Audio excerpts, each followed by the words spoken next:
Hello and welcome to the Politics Social. This is the first Politics Social. Rachel, how you doing? I'm good. Been a good week. We've got Rachel Harris with us tonight, and who have we got on the way? We've got Wayne said he's going to turn up. Hey. We might see Supertansky, don't know. Hey. And we might have Ollie Bowler Hatman, maybe. Great. Might say hello. And anyone else wants to join in? Who's watching? Maybe John Mortar. I don't know. Aid can't make it tonight because he's working. He's got a lot of work to do. So, Rachel, what a week! It's been a while since you've been on the old social. Yeah, I was off last week. I watched, but I was ill. I was not in a great place, so I was recovering, watching from underneath a quilt on the settee. But I was there in spirit. And I'm better now. I've had a long catch up with my GP this morning. I've had 10 days of antibiotics. Kills all the bad stuff, the stuff you didn't even know you had. Yeah, kills all the bad stuff. Kills all the reform. Yeah. So let's dive in here because this is really interesting. We're starting to get polls in now on how reform have affected the Tory party. And essentially looking at it, they've made it so look, all of the seats that were up for grabs for Labour, it looks like Labour's got them. There are no safe Tory seats. But then there are safe Tory seats where you're like, there's no way they can overturn a 35,000 majority or something crazy like that, right? Yeah. But now reforms come into the equation. Yeah, it's a mutual destruction pact. This is the interesting thing because a lot of Tory voters were going to stay at home. They weren't going to vote for anyone. So, well, it's just like, Kemi Badenoch is not a likable person. Neither is Suella Braverman. Not likable. Yeah. But they have some Tory values that some Tories like, but they don't like some of the stuff that they do. Well, you can just go across and vote for reform, because they have all the same sort of policies as those two have. Why have them? Yeah, exactly. It's their vote. Lovely jubbly. What's happening is because these people who weren't going to vote Conservative are coming out, it's kind of looking like the Tories are going to lose in some of their incredibly safe seats. Yeah. So Reform are actually accelerating or maybe ensuring STARMERGEDDON. Yeah. A situation in which the Lib Dems are the main party of opposition. Perfect scenario. Brings that Overton window back to the sexy middle. Yes, we all like the sexy middle here on Politics Social. So a big shout out to everyone in the chat. Reed Error is saying starts exactly when it means to. Yes, of course we do. How many people have already voted by post or proxy? I have, says Tony. Well done. Jupp is saying Graham is late as the Scots are today. Well, just before half time, the Scottish are 3-0 down against Germany. Hey. Yeah, I wouldn't like to be in Cosie's household this evening because her husband's Scottish and she's German. Awkward. So awkward. And one of the Scottish players has actually been sent off as well. So there might be a barrage of goals in the second half. Might not be good. Wow. Jupp James, given their performance, you might want to invite one of the Scottish players. Doesn't seem like they have something better to do today. Daily Blase, I'm very well, thank you. Darren, come on board. Come on, Darren. Come on. Yes. Oh, a wild Wayne has appeared. Hello, Wayne. How you doing, mate? You can't hear us yet. Oh, we can. Hello. Okay. Hello. It's Canada 93 time. We're going to party like it's 1993, as Prince never sung. Yeah. We were just talking about how the Tories now, I mean, it looked like they were going to get annihilated, but now Reform have joined into the party. It looks like they're going to get absolutely annihilated. Yay. Yeah. Wayne's internet is as shonky as Good ever. Yeah. Wayne, can you hear us? Hello, Wayne. Walking on the moon. It's got all Matrix. It's got all Jacob's ladder. Sunak will be in Scotland asking them if they enjoy the football. If they enjoy the football tomorrow. Well, it's not immediate knockout. They play 3 matches, so they've got another 2 to go. Oh no, it's a Norfolk hating Wayne. Wayne's doing the slow-mo robot dance. And you're actually saying couldn't happen to nicer people. I do hope you're talking about the Tories there and not the Scottish football team, because that would be a bit rude. Still trying to figure out what this is from 31 Blaze. Yes, hello, can you hear us? Oh, he's gone. Oh, I always remember because I know nothing about football. I'm sort of rugby union, but I remember when Scotland was in I think it was the World Cup or I don't know, but they were in, and it was the 70s, I think, and they were advertised, or early 80s, and the Scottish team advertised the Austin Ambassador. Oh, wow. Oh my God, Wayne has turned into Scott. How did that happen? Wayne was there, he went away, and now Scott's there. Was that Wayne's announcement? Yeah. Wayne was like the herald of Scott. He was like the Silver Surfer. And Scott is our Galactus, devourer of worlds. How you doing, Scott? I'm fine, thank you. How are you? I'm pretty good. Are you going to be in London on July the 4th? Well, yeah, I live in London, so there's no way I can't be here. Fantastic. Rachel, what are you doing July the 4th? Oh, well, we were. I haven't talked. We were going to flip chart all the MPs we definitely wanted to lose on the Tories. You know, the Marian Cates and Kimmy Bedden or anybody that's really anti-trans. We had a big list, and we were going to drink a glass of champagne every time one of them lost their seat. However, if you're going to be in London, I've got to talk to the missus. It might be. Well, yes, because in the words of the Electric Six, I want to take you to a gay bar. I've been to gay bars. Gay bar. So basically, the Stop the Tories .vote people, their peeps, have taken over a place in London for the night, and we're all going to pile in there. Nice. Tickets will be available soon. I'll have a link for everyone watching this. If you want to come, we're going to have a lecture party. We're going to have loads of booze. I'm going to be streaming the whole thing. It's going to be boss. So we've got a venue, and then next to the venue is like a smaller building that we can go in, and we can stream from there, and then we can go into the party. So if you don't want to be streaming, you can just get drunk, and there'll be a big screen, and we'll watch the results coming. Well, the big thing will be at 10 o'clock. That's going to be like Happy New Year or something, because that's when the exit polls will come in. So 10 o'clock, we're hoping that's going to be pretty epic, and then we're going to party through the night, I think. So it should be good. Everyone in the chat singing, I got something to put in you. Start a war. Start a nuclear war. Oh, no, Wayne's disappeared again. Oh, he's back again.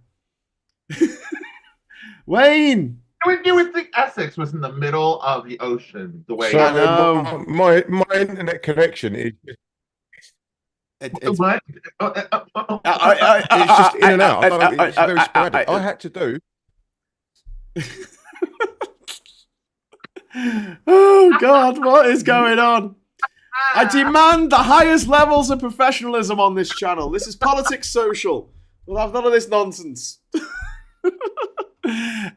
Is Phil coming to London again, says Ned. I don't think Phil's going to be up for drinking all night in a gay bar, but you never know. How long will the party last? What, you mean the Tory party? Another 3 weeks? Ba-dum. Boom. Hey! I love it that you call it a gay bar. For me and my partner, we're a same-sex couple, so it's just a bar. Well, it's not even a gay bar. Well, it's a bar that has gay nights on. So, yeah. Do you know what I mean? But we're going to make it flamboyant. It's quite famous for its gay nights. Yes! So, what a perfect place to watch the Tories absolutely collapse. It's going to be brilliant. So tickets will be on sale. I think there's going to be about 350 tickets up for grabs. And it's going to be first come, first serve. So, as soon as I know about it, I will let my viewers know. I'll put it on the Discord. Might do a little video. Saying, come to a party. It'll be boss. Puddinator, thank you very much for the £5 super chat. First super chat of the night. Woo! The first super chat of the Politics Social. What are the panel's favourite policy from the Labour's manifesto? I like the plans for rail and water, as I just see a big arrow pointing to nationalisation. So anyone read the 134-page manifesto yet? No, I haven't, because I live a life. And you can't come on a channel full of politics wonks and go, I don't know about this because I've got a life. That's Well, just, I was relying on you guys to just- talk about it so I can learn a little bit more. it's like when it's all about video games or Star Wars. People are like, I'm not sorry, that's Graham, what I don't understand what you're saying because I've got a life. And I'm like, I know a little bit. I've seen little bits and pieces. You know, I'm not completely out of the loop. If I'm not mistaken, they are going to try to ban conversion therapy for trans people. yes. That's correct. Yeah. Rachel, do you want to pick this up? I mean, there's a few things in there, isn't there? Which is Because if good. that's the case, that's my favorite. Yeah, that's my favorite too. I mean, obviously, so many countries have banned conversion therapy, no conditions, super simple. Ban it. yeah, ban it. It's torture wrong. of young kids, torture of adults, bad thing, bad. But in the Yeah. UK, it's tricky. Yeah. Might find that a bit hard. We might ban it for gay people, but not trans people because it's a bit hard. Well, it's just will and you don't want to do it. Yeah. But Labour have said they're going to ban it for all LGBT people, and that includes trans people, no conditions. So that is good. Woo! Obviously, there are a few, anti-groups that don't want to do it, but I think Labour will do it. Making gender recognition not self-ID, but make the gender recognition process simpler. So that's good, but it could go further. They're going to toughen up hate crime laws as well, because obviously Scotland made a bit of a balls up of their hate crime law. But lots of other countries have, you assault a trans person or you hit them or you say something verbally to them in a lot of countries, that's an offence, simples.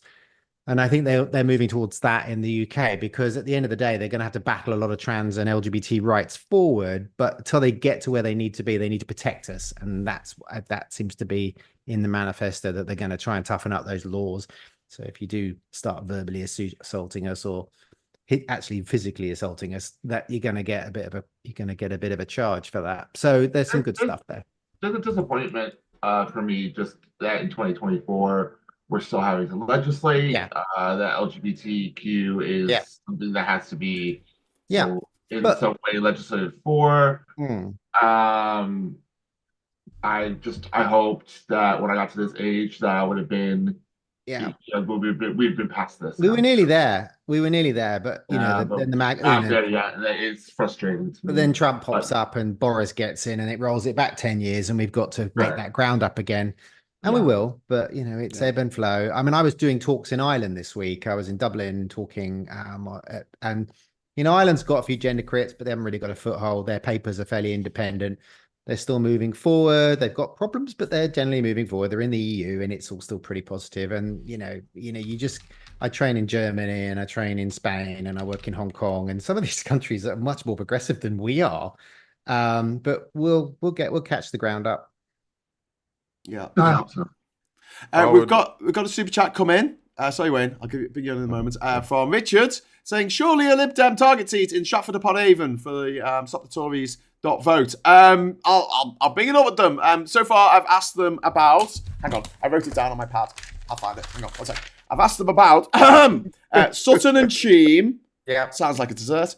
Kenilworth and Southam, Arundel, as in an Arundel tomb, and South Downs. And I've also asked about Wimbledon, and the response has been like, well, we had a look at all these, and because of the boundary changes, looking at the local election results for the last few years might not be the best way of deciding who the best person to vote for will be. So, that's what I was told.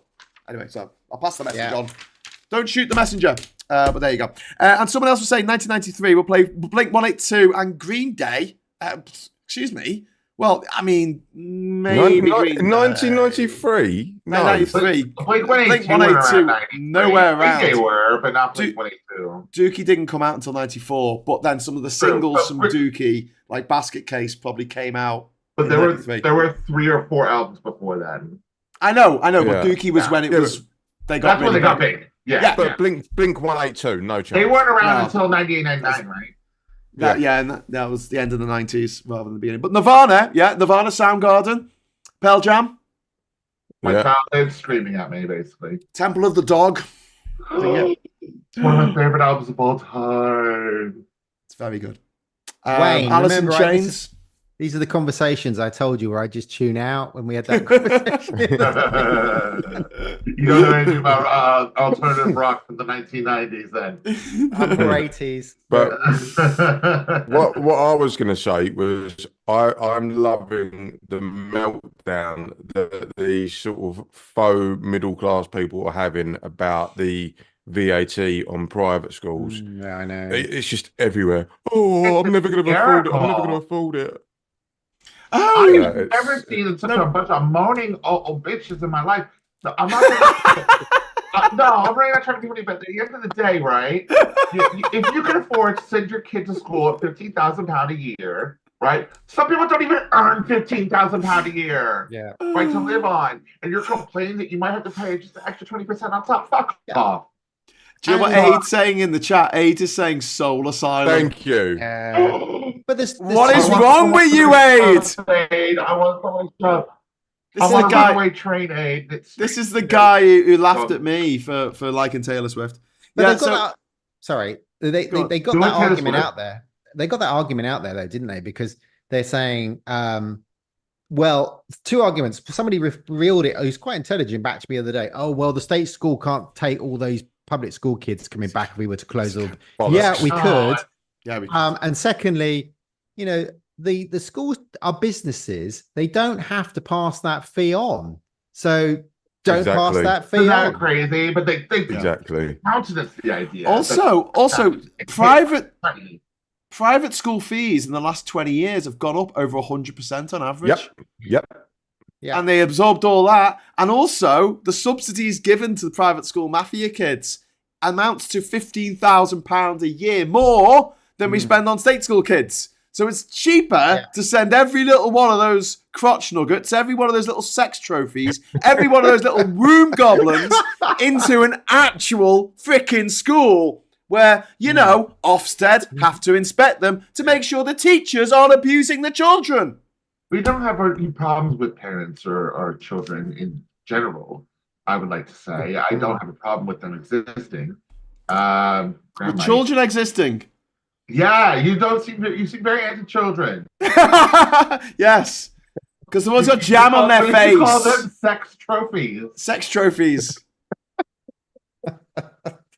Probably lost a lot of viewers now. Yeah, right. Now we've been demonetized and it worked. Right. Everyone's going to be like, I'm the child of someone. You're a sex trophy. Claire Scott, it's terrifying. My sex trophy. Claire, thank you very much for the super chat, Claire. It's terrifying that reform will become opposition. I don't think they will. No, I really don't think they will. That is just it's such a horrible right-wing narrative. Yeah. That's just they're all spinning it. They're gonna be lucky to get like 3 fucking seats. I don't think they'll get that. They're splitting the vote. They are not the opposition. Phil's banging on. I mean, my uncle Phil, I love Phil. I mean, he's, you know, the god of polls. You know, that poll came from YouGov and they changed the way that they analyze the statistics. And it's been heavily criticized, and probably the reform aren't out in front. But I mean, obviously, and even if you are out and polling, it doesn't make you the fucking opposition. That just means you're out and polling. It's, you know, you're splitting the right wing vote. So it's just a load of old bollocks. It's just not, that's not going to happen. They're not going to be the opposition. Absolutely not. And nobody's upset about I will attempt to lick my own balls if they become the opposition. I want someone to ask. I want someone to ask Farage if he really wants to have stuff thrown at him. Yeah. For the rest of his life, whenever he goes anywhere, because that's what's going to happen. Well, the good thing about this is complaining. I love it. He's literally complaining. Oh my god, what about my safety? Did you hear that Nick Ferrari interview this? Oh, I know. But he's doing a service. He is generating a service, Farage, right? Because, you know, we all love McDonald's shakes and their bloody machines don't work. But if Farage gets a shake over him, you know that McDonald's, their shake machine is working. So we just map it on there. Well, this is a Hugo. Thank God for small mercies. I'm a big fan. Every cloud. Every cloud is a silver lining. Will Fletcher, will you? I don't know if you will Fletcher, but Will Fletcher has given me $5. Thank you for the $5 for the Lincoln. Is anyone worried that overconfidence by Labour supporters will dampen support at the polls? Yes. Which is why we're doing 100%. Stop the Tories .vote while we're supporting them. And I really want everyone who is watching this to vote and get 10 people that they know to vote as well, because we can't be complacent. Because you know who loves complacency? Fascists. Yeah, fascists always turn out, but good people. They always turn out. Yeah. They like the marching. They like that bit of marching down to the polling office. They like a bit of that. Yeah. Oh God, no one. I think the media's coverage of the polling and all that, I believe that's going to create a lot of apathy, as in there's no point in us going to vote because Labour are going to win, so we'll just stay at home. Well, I would say this channel's got 40,000 followers, so if each follower tells another person, there's 80,000 people if they all watch the, but we just got to keep telling people to go out and tell people. Yeah. And also register to bloody vote. Register a vote. But I spend a lot of time on YouTube and often go on a lot of other channels where they're moaning about the Tories, and I just keep posting the link to Stop the Tories .vote in the chats on LinkedIn, on YouTube, wherever I am, and somebody's moaning about the Tories. I just post that in the link all the time. Look at this. You'll like this. If you don't like what's going on, this is the link for you. Sweet. We have a Wild Darren has appeared. Hello, Darren. Everyone get your Pokeballs out. Oh, you got to turn your volume on. His audio's connecting. He's connecting. While he's connecting, let's say, why is Farage allergic to dairy? I don't know. I like McDonald's milkshake, especially when it's thrown over Farage. Yeah. Eric, I'd love it if Labour made Ben Elton head of BBC. That would be cool. Oh, that would be good. Tim Bex, if the Tories become extinct, what specimen are we going to put in the British Museum? Jacob Rees-Mogg. Jesus. Just pickle him. Put him in the Huntsman Museum, actually. No, he looks like, you remember the geezer from the original Charlie and the Chocolate Factory? Yes. The bad guy. No, the bad geezer who was... Yeah, Willy Wonka. Slug thingamajig. Slugworth. Some would say Willy Wonka was the true villain. No, he wasn't. Grandpa Bloody Joe was the true villain. Lays in bed for years, and then they go, let's go get some chocolate, and suddenly he's dancing about, and I'm like, what the hell, man? Lays in a massive bed. Lays in a massive bed with his relatives. That's not suspect. All day. Does no work. That was something. Makes poor old Charlie's mum and dad work to the bone. While he's lying there going, I'm too old to do anything. And there's like, oh, chocolate. Yeah, dance. He's probably voted Brexit. Well given half a chance. Hey, Grandpa Joe. Yeah, he would. He's typical Brexiteer as Grandpa Joe. Willy Wonka was the biggest groomer. Come here to me, children. Take you into my house of horrors. I do find it amusing, though, that Trump is literally all the bad children from Charlie and the Chocolate Factory put together. Yeah. Oh, he's Mike TV and Veruca Salt all day long. And Augustus Gloop. Have you seen him with his fast food? Jesus, he'll get stuck in a pipe. Some of the speeches this week, he's been praising the wonderful actor Hannibal Lecter. Jesus! In some of his speeches this week, it's remarkable. Yeah. People are like, what is he talking about? It was the boat. It was the electric boat and shark thing that this week was unbelievable. A Fox News presenter said we could never put an electric battery on a boat because the boat would sink. It's too heavy. Oh, Jesus. Boats don't work like that. He's upset. But that Stormy Daniels is stupider than Trump, which is actually remarkable. That's crazy. But Stormy Daniels, for the 1 minute he was making love to her, she said he had that shark. Is it Shark World or Shark? There's a series in America about sharks, and he has that on all the time. And he had it on when she came to see him in his flat. But, Do you know that's really ironic because there was do you remember that episode of Friends when Chandler was watching porn? Yes, right. And then he quickly flicked it over. a shark thing. So Monica started thrashing about on a bit of shark. Perfect. It was. I'm trying to find a quote of what the actual words he said, because they've done so many. There's so many words. No, but like so many people have done like that's the funniest stuff. Like someone did like Jaws, the scene with Quint where he's talking about the USS Indianapolis, and they've redone it really well, so it looks like his mouth is moving to what Trump said, and it's absolutely bonkers.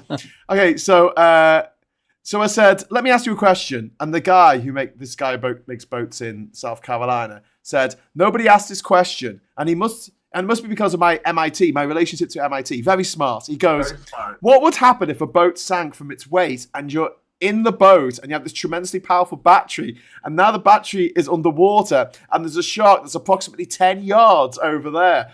By the way, a lot of shark attacks lately. Do you notice that? A lot of sharks. I watched some guys justifying it today. Well, they weren't really that angry. They bit off the young lady's leg because of the fact they were not hungry, but they misunderstood who she was. These people are crazy. He said there's no problem with sharks. They just didn't understand a young woman swimming now. It really got decimated, and other people do a lot of shark attacks. So I said, there's a shark 10 yards away from the boat, 10 yards or here. Do I get electrocuted if the boat is sinking? Water goes over the battery, the boat is sinking. Do I stay on top of the boat and get electrocuted? Or do I jump over by the shark, and not get electrocuted? Because I will tell you, he didn't know the answer. He said, no one's ever asked me that question. I said, I think it's a good question. I think there's a lot of electric current coming through that water. But you know what I'll do if there's a shark or you get electrocuted? I'll take electrocution every single time. I'm not going near the shark, so we're going to end that. Right. This is the face of all the people behind him. This is the thing, right? When it comes to electricity and water, the amount of water that is in place disperses the amount of electricity, so you're never going to get electrocuted. And in the bathtub, guys. That's not entirely true. If you pick up a battery, you've got to be very careful. You're picking up a DC battery out of the water, because it's salt water. But there aren't any battery boats, and even if there were, they would be have a battery on the boat. No. There are batteries on boats, but the fact is, their electric cars have batteries, and I've been through floods in my electric car. I don't get electrocuted, and the guy on the side of the road doesn't get electrocuted because the batteries are sealed. If a boat with a battery on it sinks, the battery sinks. Nobody gets electrocuted. No, but if I was in my boat dock and it's really shallow water, and I drop my battery that's in my boat to start the engine into the water, and then I try to retrieve it by picking it up, I run the risk of getting a serious electric shock from it. Right, Graham. A lot of the firm that drop a running motor, you can get sliced to pieces. Graham, the firm that I used to work for, we sold our surplus of solar panels to a guy in South Africa who was putting solar panels on like longboats. Right, so all these longboats have all got inverters and batteries, like Viking longboats. The Vikings are in town. No, just like barges. Like we have on our canals. Narrow boats. They're not long. They're narrow. Narrow boats. What one's Vikings? The other is God. Solar panels on the side. The other one's Rosie and Jim. If you don't. Didn't that geezer die recently? Did he? Jim out of Rosie and Jim. Oh, Jesus. It's nothing sacred. Anyway, Josh Russell, thank you very much, Josh, for the £5 super chat. I think Rosie done him in. Just fed up of being on a boat with him. Hello, you lovely lot. Down with that kind of thing, etc. Only a few weeks now. F the T's. Yes, thanks, Josh. F the effing T's. Josh, you can come on if you want, mate. The link's in the chat. Just jump on. Johnny Copperhead, Graham, why are you being such a wonker? And also, Willy can't help it, Wonka, mate. Willy Wonka. It's just the way I'm born. And A. Thompson, thank you very much for the super chat. He says, everyone, please help Aid to beat Graham to 50k on here. Hey. There you go. Good luck. No. We're gonna have a charity for Aid. It's gonna be called Aid, and that's gonna be the big thing. We're gonna try and get him AIDS. Yeah. AIDS, good AIDS. Oh God, no! Stop this nonsense. And then we got another one from another super chat from Joe Lefty. I'm gonna get the giggles in a minute. There are fully electric narrowboats. Yes, there are. there you go. Yes. Anyway, you were telling us about the narrowboats and the solar panels. Wayne, Yep. finish. What were you saying? No, I was just saying this whole notion of that you can't put an electric battery and solar panels on a boat is just completely it's ridiculous. It's ridiculous. You can. You just don't want to get in the water with a 12-volt battery, a lead 12-volt battery. You don't want to get in the water with a motor that's running. So And the hungry shark. Well, yeah, I mean, Shark. but it's a bit like going, I don't want to be run over by a steamroller or a car. I mean, yeah, I don't want to get hit by a bus tomorrow. Either of them are bad. Yeah. Oh, You just got to be very I've careful. gotta If your go. battery falls in the Go get water eaten by a and shark. into the canal, your battery falls into the canal, retrieving it, you've got to be very careful. And a strong swimmer. Politics talk here tonight. Kafefi. That's all I have to say. But the thing is though, can you imagine the yee-haws from the Dingaling States would be acting if Joe Biden had said all that nonsense? Yeah. Oh, He's lost it. He went and talked to some parachute and Yeah. the whole Well, if- story about how he wandered off. And Well, it's like Trump's favorite speech when he went "Bubba-dibby-dubba." Biden had said that. No, but the thing is that Trump has now given away his weakness, right? All we need to do is genetically modify a shark and an electric eel to create, or a stingray, to create an electric shark, and then we have to throw Trump into a big swimming pool filled with these electric sharks so he can die in the most hilarious way possible. has anyone noticed that Kennedy is actually eating into Trump's base? I thought the only thing eating into Kennedy was a worm in his brain. No, he's Kennedy. yeah, he's getting RFK. Yeah, he's got a worm in his brain, hasn't he? Yeah, that's why he's got that weird speech thing. They found he's a dead eating all the worm phenons. in his brain. Does he really have a worm in his brain, or is he? Yeah, what's worse than finding a dead worm in your brain? Finding half a dead worm in your brain. No, he's sucking up Trump voters. Yeah. Oh, Well, God. that's good. That's always.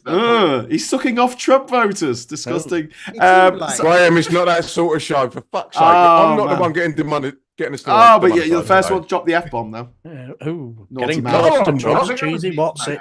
No. Anyway, Farage is like a laxative, says Simon. Thank you very much for the super chat, Simon J. Wobble. Was that it? Was that the joke? Yeah, Farage. Laxative. Yes, Farage is like a laxative, irritates the crap out of you. Oh, there you go. Every day of the week. All right. I was about to say there was a full stop. Trump versus Electric Sharknado. Yeah. Oh, you gotta have that. You gotta have ironic deaths, haven't you? In a movie, Oh, that person who's mortally afraid of spiders has to be eaten by a giant spider. Yeah. And You I guarantee Chris Jericho would be in that movie. Well, you just stick a negligee on a shark and stick it in Trump's bed. He's going to want to jump it, but it's going to eat him. He literally jumped the shark. He said that he would jump towards the shark. Yeah. He used the word jump and shark in the same sentence. It would be the fin of him. Hey! Oh, here we go. Ba-bum. There we go. We've Yeah. turned into 70s variety show now. Hey! Ladies and Don't gentlemen. forget to tip your waitress. Puddinator, thank you very much for the £2 super chat. I wouldn't mind Death by Shark, but needs the Jaws theme. Dun-dun, dun-dun, dun-dun. It would be such a good tale to tell. Oh, yeah. Hey, Scott, how do you know if you're being chased by a gay shark?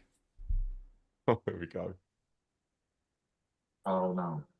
It goes dun-dun, Dun, dun, dun, dun, dun, dun, dun, dun. Scott's staring me out now. Graham, take yourself down to the creek and flog yourself. Okay.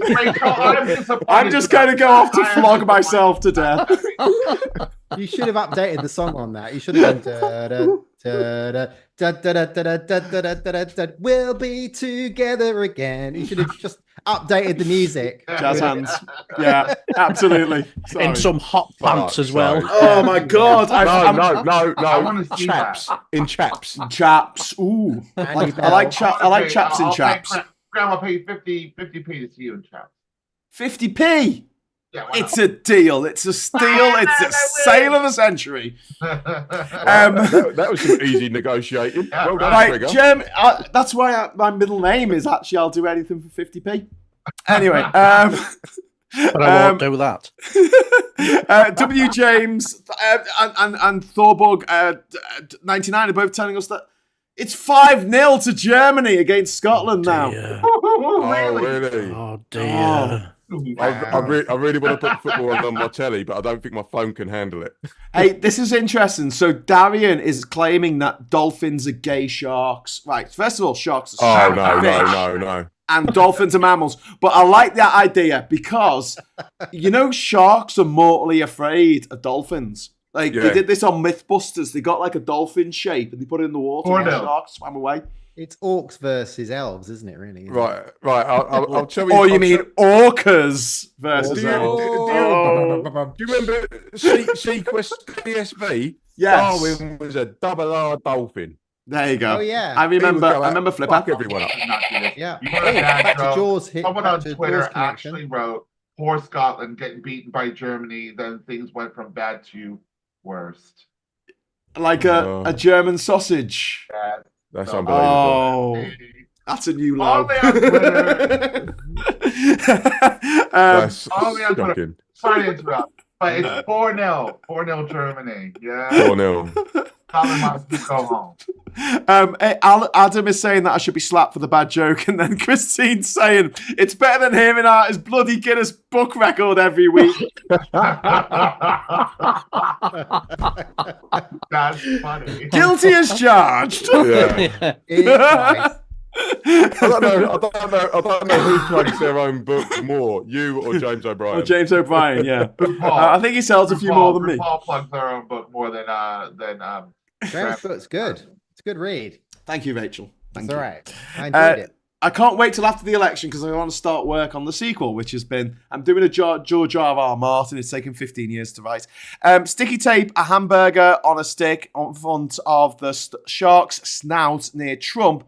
He'll feed himself to the poor creature. Might need to be a tiger shark because of the smell. There you go. American sausage is the Star Spangled Banner. I don't really. But the prequel of that speech was, people, they said nobody's ever asked that question before. It's very smart. Tears in my eyes. Coming up and saying it's a very smart question. Wow. But he said, my uncle was very smart. He went to MIT in 1975, and he's like, he thinks intelligence is handed down, and it's that whole. There's a guy behind him when he does that speech.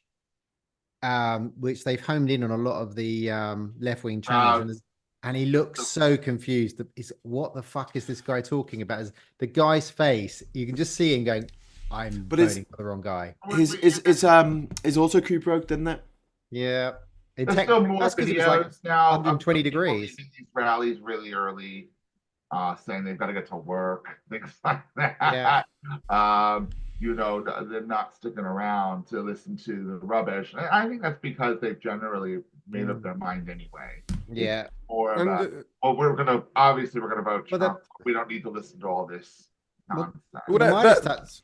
That auto cue thing, right? It always baffles me because they always have it's like in stereo, so it looks like they're addressing the entire audience, but it's like, no, you're just reading a different bloody screen, bruv. Yeah. He's always blaming the auto cue for breaking and saying he's never going to pay the people that provided it. Yeah, and also, he did Las Vegas and it broke because it was like 120 degrees and all the people were passing out and Yeah. And he stood there and said, "I don't care about you as long as you vote for me." And he said that's become a soundbite for the left in America. I don't care about you, just vote for me. But I do know the fact that he wears his suit coat because he's so blobby and he's got man boobs. He just wears his big, horrible, misfitted blue suits, and he's dying under those suits, which makes me feel really good. It must be really uncomfortable. Yeah, it must be soaking wet when he was. Yeah. Blue Badger's saying. No, sorry, Alan Walker's saying, who remembers when the sub filled with rich people imploded? That was last year, wasn't it? That was about this time last year, actually. I remember thinking it'd be really funny to go to Glastonbury with a flag referencing it. And then I was told that I couldn't do that. It was a bit too soon. There's another billionaire going down in another sub to find out why that sub blew up. That was in No, well, let him go. Let him go. Don't let him go. Will it be in the sub? I think. On the planet. Yeah, you've earned your stripes, bruv. Go down there. Yeah. See you later. Have fun. See you later. How do we get Farage to follow him? Punninator, thank you very much for the £5 super chat. Got a question for the panel. So I'm gonna go around and ask each one of you in turn. I'm gonna start with Rachel. Rachel, what's your favourite Sunak campaign mistake so far? There's somebody to choose from. I know.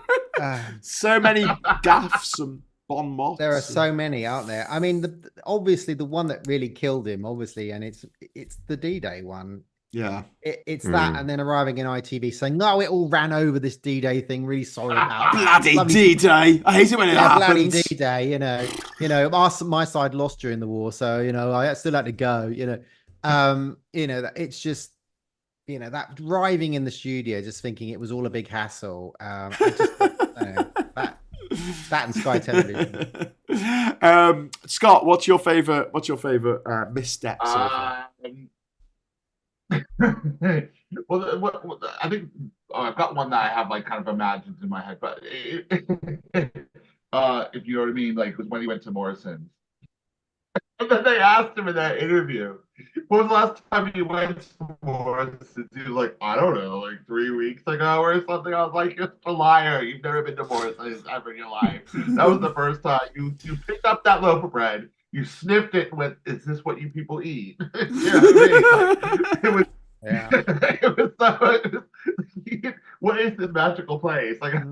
This looks nothing like Harry's food hall. I don't know what's going on. The bread sniffing. All right, wait. They shoved him in a fucking Morrison's. I think it was hysterical to me. Is this what you guys eat then? Is this what plebs eat? Is this what the commoners eat? Gosh. So to me, that was funny. That's one of your guys. To me, that was hysterical. Wayne, what's your favourite Sunak moment so far? Well, mine is actually paired with Keir Starmer's. Okay, when they say, "Oh," because Sunak's always like, "My dad was a pharmacist. He was really hardworking." And Starmer's always like, "Oh, my dad was a toolmaker." I'm like, I couldn't give a fuck, bruv. Daddy was a toolmaker. Just get on with the job in hand and tell us what you're going to do to save the country. Don't try and make yourself relatable, because mate, you're a billionaire, all right? You're not relatable to me. Yeah, shut the F up. Yeah, but it's all the Morrisons you want and all the Asdas and everything else. He's not going to be relatable to anybody there. He doesn't understand. If you'd asked him to go pick out 5 items of shopping and pay for it, he would have been fucked. But I mean, it's just this race of the who had the toughest upbringing is always this ridiculous thing. It's shocking. But but Sunak, we said it this afternoon. Uncle Phil was saying it this afternoon with Graham that that Sunak's house was 6-bedroom house, and he would have had to have money to become a GP and a pharmacist. And, it wasn't like we came off the boat and we had to work in a sweatshop in the middle of nowhere, right? They had money. They obviously had money when they. I didn't have Sky TV. That was so good. I didn't have Sky TV, bitch. I didn't have food sometimes. Yeah. Sky TV. I'm borderline running out of electric and fucking internet. This guy's like, oh my god, I don't have Sky TV. What the fuck? But they got Keir, didn't they? Because Keir said I didn't have Sky either, but he was Sunak's age, Yeah. He's like 15 years older than Sunak. Yeah. So he? 1989, Sky came to, he was, so he was 27 years old. He didn't care. He barely had television. I still had the old dial on the wall, we have to go A, B, C, D. That was my TV well, the read back in the day. I used to get them off Bullseye, didn't you? They used to be star prize, weren't they? You get the TV with video with about 2 meter length wire, for remote control. So you're about a couple of centimeters away from the TV anyway. So you might as well just press it. But people used to rent their. It came with a crank handle. Rumbelows. You used to rent your telly from Rumbelows, didn't you? No. Yes, those were the days. I used to work for a company where you used to rent your TV. Yeah. And I remember, like, the posh people, they had a 32-inch TV. Ooh. My brother rented his TV up until about 1998. And it was one of the ones we put the pound coins in. My God. Yeah, he ended up saving up about 100 pounds worth of pound coins, which he just recycled over and over again. Yeah. And because they come out and they take their money, right? They take what they are owed, and then they'll give you back everything else. Yeah. So and it was eventually, it was like, let's take the coins out of this and go buy a TV. I can remember in the 70s where there were two. I can remember that all my friends had they had BBC One, BBC Two, and ITV, and we only had BBC One and ITV. And my dad said, "Oh well, our television is a VHF television, black and white, and most people had UHF televisions, and you could get BBC Two with that, and we couldn't." And it was like the television was really. My dad was an engineer, so if it used to go bang all the time, he'd be back in the back with his soldering iron. When you could do that, I can do that now. I still remember our first remote control and teletext, pressing the text button, 888 for subtitles. It was like a miracle. It was like, what? Graham, how is this happening? The words are on the screen. The words are on the screen. Do you remember Bamboozle on teletext? Yes. That was a quiz, wasn't it? Yes. Oh, my mom, when she first got the remote, she wouldn't let anyone touch it. I used to put my cruises on the remote ever in her presence. So it's like, if you tried to reach for the remote when she was in the room, she'd snatch it right out of your hand. Like growing up, because mom was like, "That is my remote. It's not your remote. It's my remote." Because it was like she never had anything like she grew up with no TV. Yeah, so it's like remote. It's mine. It's mine. I remember watching the launch of Channel 4 and also the launch of TV AM. Right. Well, I'm of the Frank Bob. No. It was Anne Diamond. Oh yeah. Who was the first? What was the first show on Channel 4? Was it Brookie? No. I thought it was Countdown, wasn't it? It was Wayne. Well done, Wayne. Check out the brains on Wayne. Very. And I remember my age, the launch of Channel 5 with the Spice Girls. Yes, 1997. Yeah. You had to get an adapter to plug your telly through to make it pick up Channel 5 in the early days. Oh yeah, because it was on the same channel as your VCR. Yeah, so you had to plug your power through the Comets used to sell them. You plug your thing into the wall. Bloody hell. That's what I'm saying. How you got Channel 5, this prehistoric country. No, because in America, like you just get a channel, it just shows up on the TV. Do you know what I mean? Right, there's the Port Scott. I've got to say though, American TV always looked naff because it was only 525 lines instead of 625, and it didn't have as good color either. PAL was just way superior. Color on American TV never transferred over to British TV properly. It just didn't. Now so we won in the end. Yeah. No. Beat NTS. Shut the fuck up, Wayne. But I mean, PAL's 25 frames a second, which makes sense to my tiny brain. Yeah. Right. But NTSC is 29.97 frames a second, which is mental.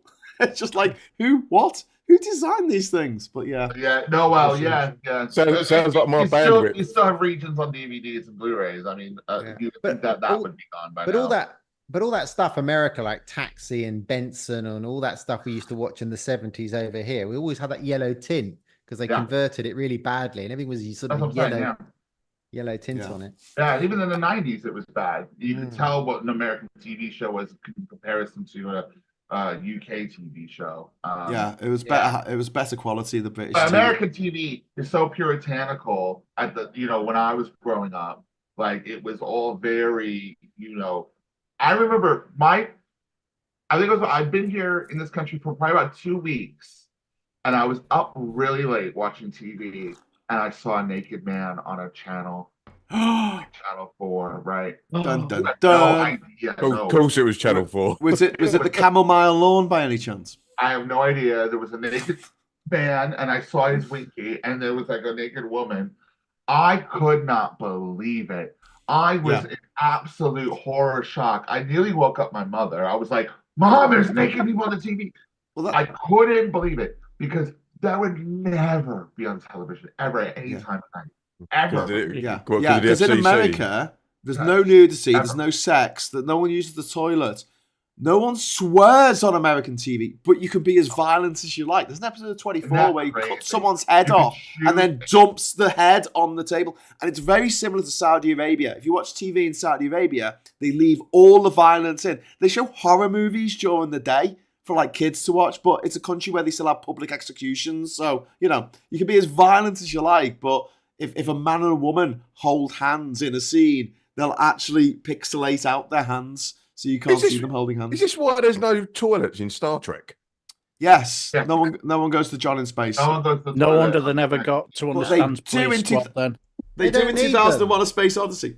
Before I ask Darren to go back to the question about Sunak's biggest thing, does anyone want to know why in the UK and Europe we have PAL and in America they had NTSC, and why they ran 25 frames or 30 frames depending because of the frequency of the electricity.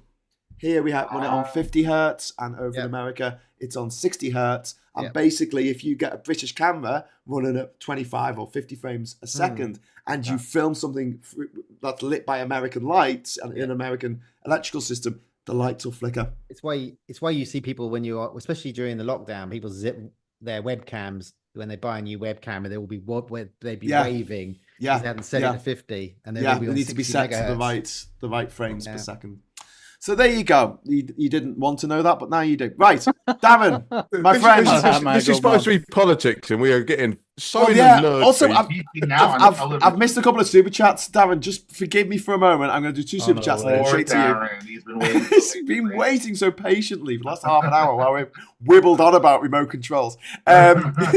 Johnny Copperhead, £5 super chat. Bayek, we had it tough. Couldn't afford satellite dish. Had to make one with upcap off spare roll voice. Did you see that picture of the Sunak pharmacy with the satellite on it? They didn't live above it. Yeah. And Alec Burrett, thank you very much for the £2 super chat. 666 for Cajon.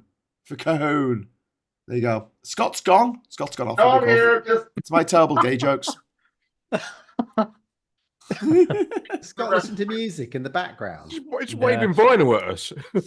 Turn the Blue Iris is saying, isn't there also CCAM? Yes, there is, and that's the French system. And that's why if you ever got a French tape, a French VHS tape, and tried to put it into a British VHS player, it would be black and white.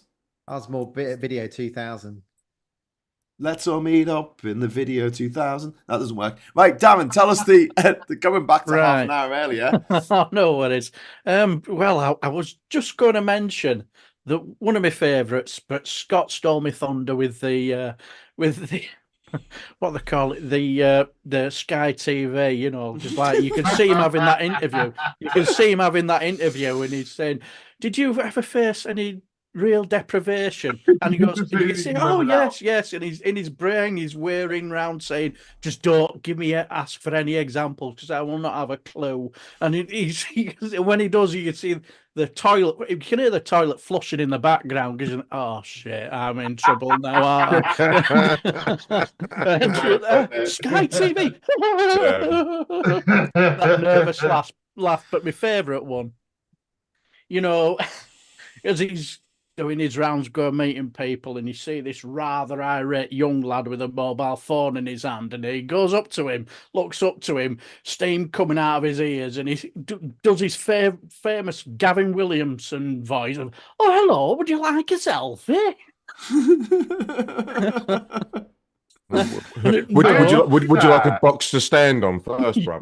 Why are you trying to put us onto national service? Well, you'll enjoy it. Oh, is it that guy that turn around to him and say, "Why do you hate young people so much?" Yeah, that's it. Why do you hate young people? Yeah. But the fact he leaned into it so much, the national service thing. It's like, no, what? Like young people are getting absolutely battered. Every policy that's coming out, getting battered. When you talk about like mortgages, deposits, and university fees, all that kind of stuff. Young people are getting absolutely steamrolled, and all the politicians seem to be just going for the grey vote because of the propensity of them to vote. So all the policies are designed pretty much to sort of like tickle their balls. Right? Yeah. But Wes Streeting were bang on the money though, weren't they? What did Wes Streeting say? He said on Question Time, he said, "Don't you think the young have already served their time, their national service?" I thought you were bang on the money. That's a good line. They went to school. But the other trend is obviously in the sky things with Starmer and Sunak was the Tory the head of a Tory not councillor but a constituency. She said, I run it, I've done your treasury, I'm not voting for you, I can't. And she was an established proper blue Tory. Yeah. Said, I can't vote for you. And you could see, I think that's when Sunak's heart broke. And I think, and also with the GP, the GP that was a conservative yelling at him. Oh yeah. And it's all, and the councillor went, you should go on holiday then. I mean, it's always these plump councillors. Yeah. Like, they're always plump and red faced. They always look the same. And you know what I mean.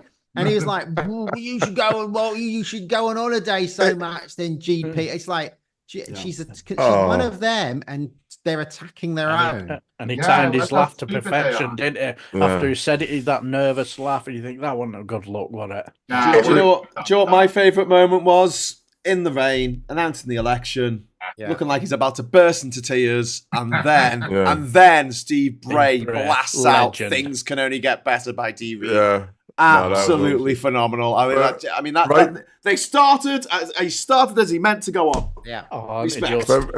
Rachel, to your point, it reminded me of that scene in The Simpsons when Bart shows Rachel where she ripped Ralph Wiggum's heart out. Yeah, that's right. Lisa, this is Lisa, not Rachel. What? I said no. I said okay. You're talking to Rachel. All right. Jesus. I choose you.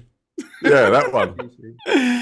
We got a comment here about Monty Python was heavily edited in the US when it was first aired because of all the nudity and breasts. That's from Mike Organ. I'm going to say also, something when controversial. Mad Max, the original Mad Max from 1979, came over to America, they actually redubbed all the voices for American accents. You cannot show male genitalia on television in any way, shape, or form.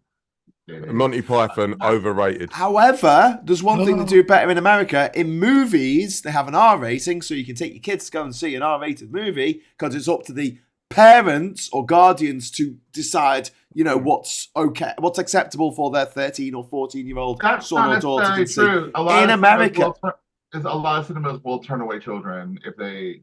I think it's discretion of the cinema. I thought they had to be with a parent. As long as they're with a parent, but they also, I think they can say. Because there's the NC-17, but we have like an 18 certificate, 18, which is mad. It's like the age of consent is 16. If you film yourself having sex and then watch that tape back, then you're committing an offence. But isn't you're old enough to do it, not old enough to see it? Isn't having a rating on a film a trigger warning? No one's ever said shit about that, have they? No, well, no, it is. It's an old school trigger warning. That's exactly what it is, and no one wants to, because it's a different word. It's a different word used by the Gen Z generation. It's a very good point. And the boomers want to complain about something. Yeah. Yeah, no, it's a good point. But no, we need to know what's in the movie. We need to know what kind, if it's going to have sex, nudity, violence, etc. in it before you go along to see it. Literal trigger warning. Yeah, because if it does, I'm not going. I'm still confused that A New Hope is a U when a man gets his arm chopped off and a planet gets blown up. It's like, what? Millions of people die. Universal. Anybody can see it. Take your fucking billions of people die. A green dude gets shot in a bar. Yeah. And they blow up the Conservative Home Office at the end, don't they? It blows up and all those people all those people, all those little mouse droids.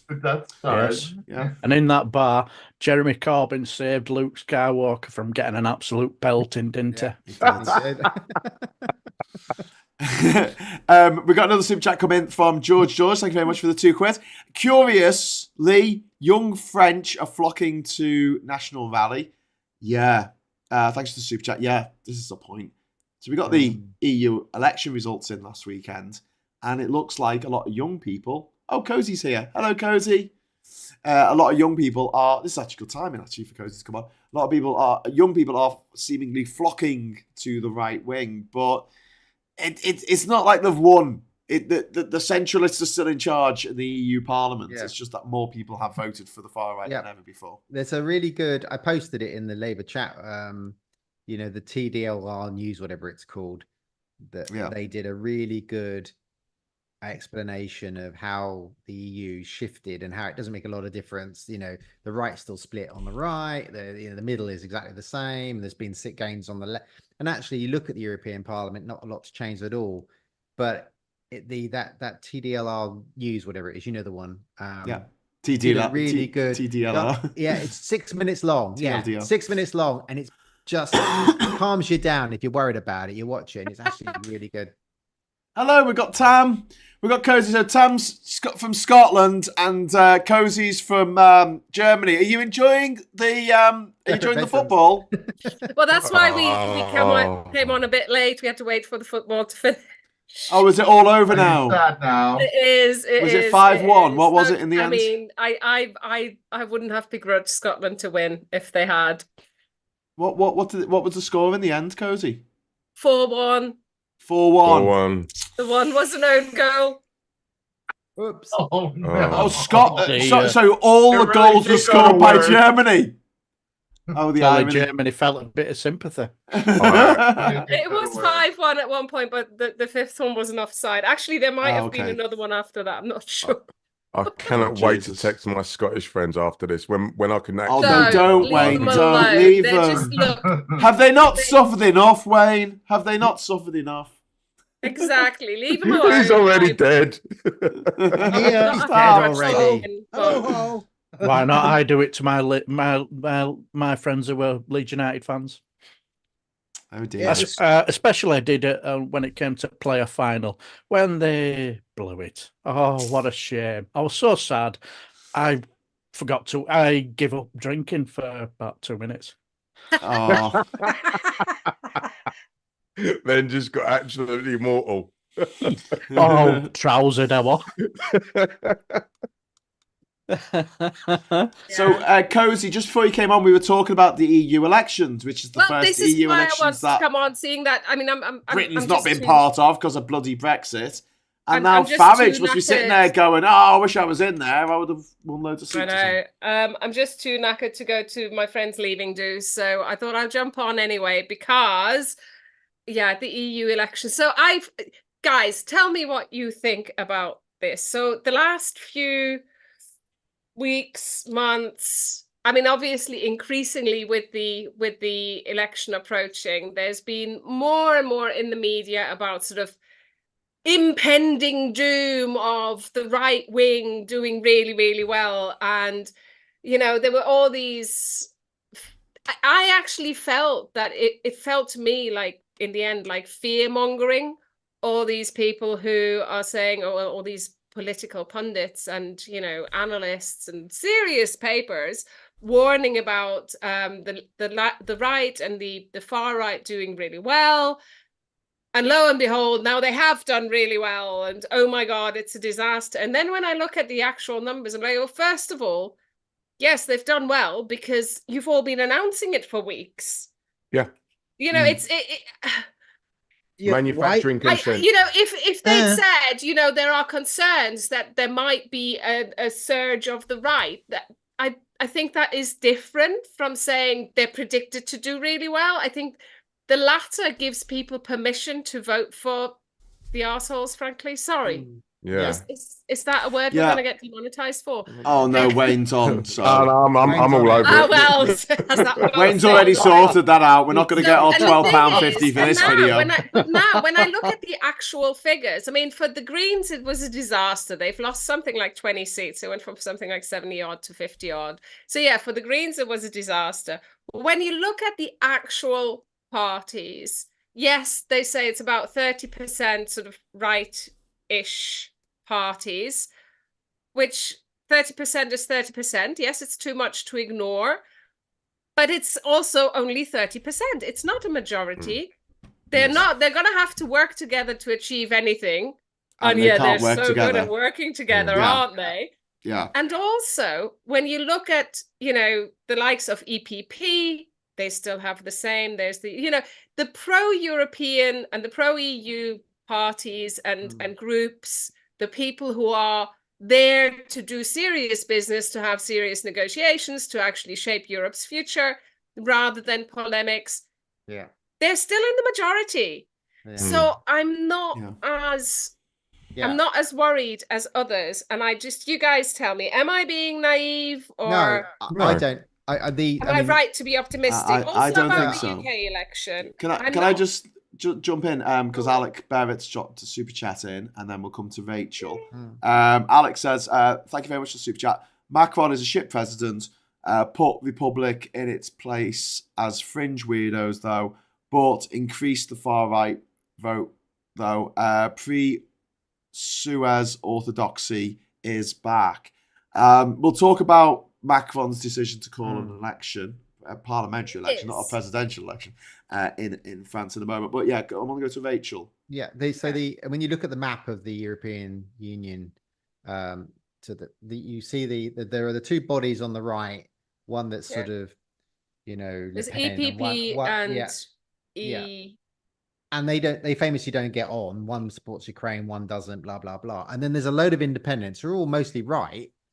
On the right, there's the German DWF lot, and there's a load of other independents, but it's such a hodgepodge of on the right that they don't really, because of the ego, and they don't really get on. So the rest of the bloc, the Greens are the ones who suffered the most, but there've been some gains on the very left, and the middle's exactly the same. So it's bad for climate in that although the middle and the left will want to do some stuff on climate, the right will be a bit more there to sabotage it and slow it down and water it down. But it doesn't look like. I just thought it was going to turn into a big old fascist state and we're all going to be in trouble. But because the way the papers were talking, but nothing's really shifted. In New Europe did fight.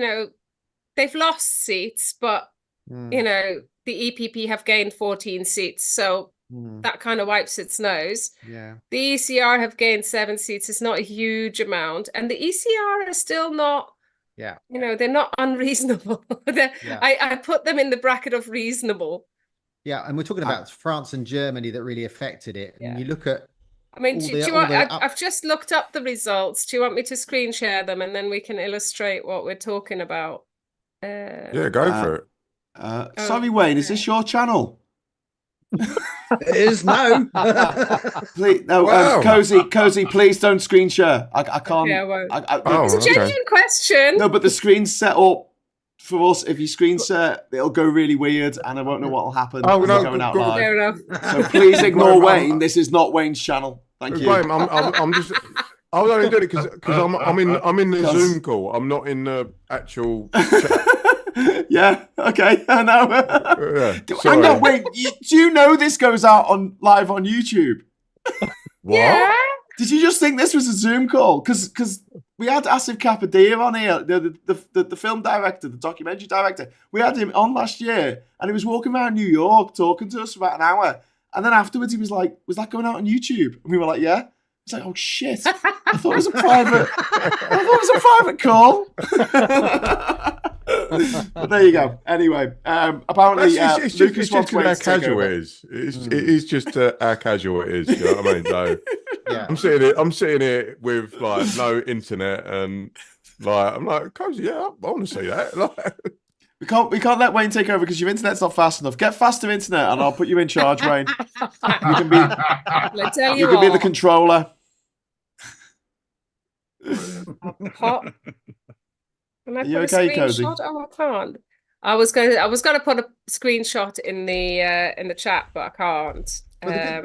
But I'll put the link in there, and then you can all have a look yourselves. Okay. I mean, there were some positives from the elections. I mean, some of the Nordic countries had elected some Greens and stuff. The biggest problem with the EU was Germany and France and Italy, and that's what affected it the most. And even then, there was some good news there, really, in that there is a bit of a pushback, a little beginning to grow in Italy a little bit. Hungary, Orban's not doing so well. There's lots of the ones that have been right for a while, and that's all the cracks are beginning to show. So even if a hard right government gets in, it doesn't feel and Poland has flipped, and globally Brazil has gone back to being sensible. So and Argentina's not doing well.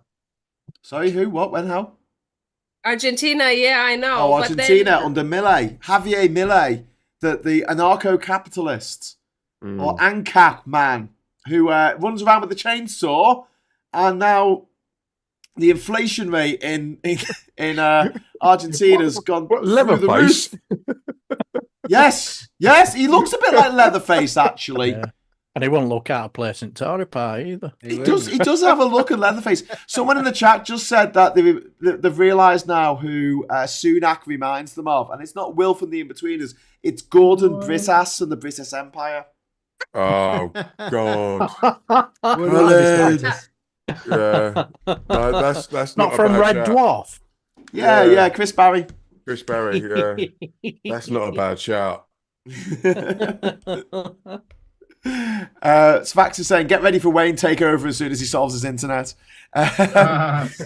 Oh yeah, then you're all fucked. Yeah, and Lady so's the monetization. Lady Namira, that's the name of the direwolf, isn't it? That's Little Stark's direwolf. Anyway, Lady Namira says, hopefully this left alliance can make a difference for France and Spain. Still holding on. I'm less concerned, Cozy. I'm less concerned about the EU, like going towards people voting to the right, because it is only 30%. I am way more concerned, and I know you're all going to jump on me as soon as I say this, but I'm way more concerned about the US. I'm going to go in a minute. Okay. Well, let's dial it back a bit, and let's look at Scotland and where Scotland are going to go, because the SNP seem to be sort of breaking apart at the minute. Labour are making inroads in there, so I would like to ask the panel where they think Scotland are going to go in this general election. I think Scotland are going to lose seats in this general election. A lot of it, I know for a fact. I watch the Scottish politics. I watch it quite a lot. Mm-hmm. A lot of it is basically down to the whole corruption thing that has been going on for 18 months. And it raises its head, and people get arrested, then they get de-arrested, then they get re-arrested, then they get de-arrested. And it's in the newspaper. And I read somewhere that they have lost quite a lot of SNP have lost quite a lot of members because of this whole scenario. Mm-hmm.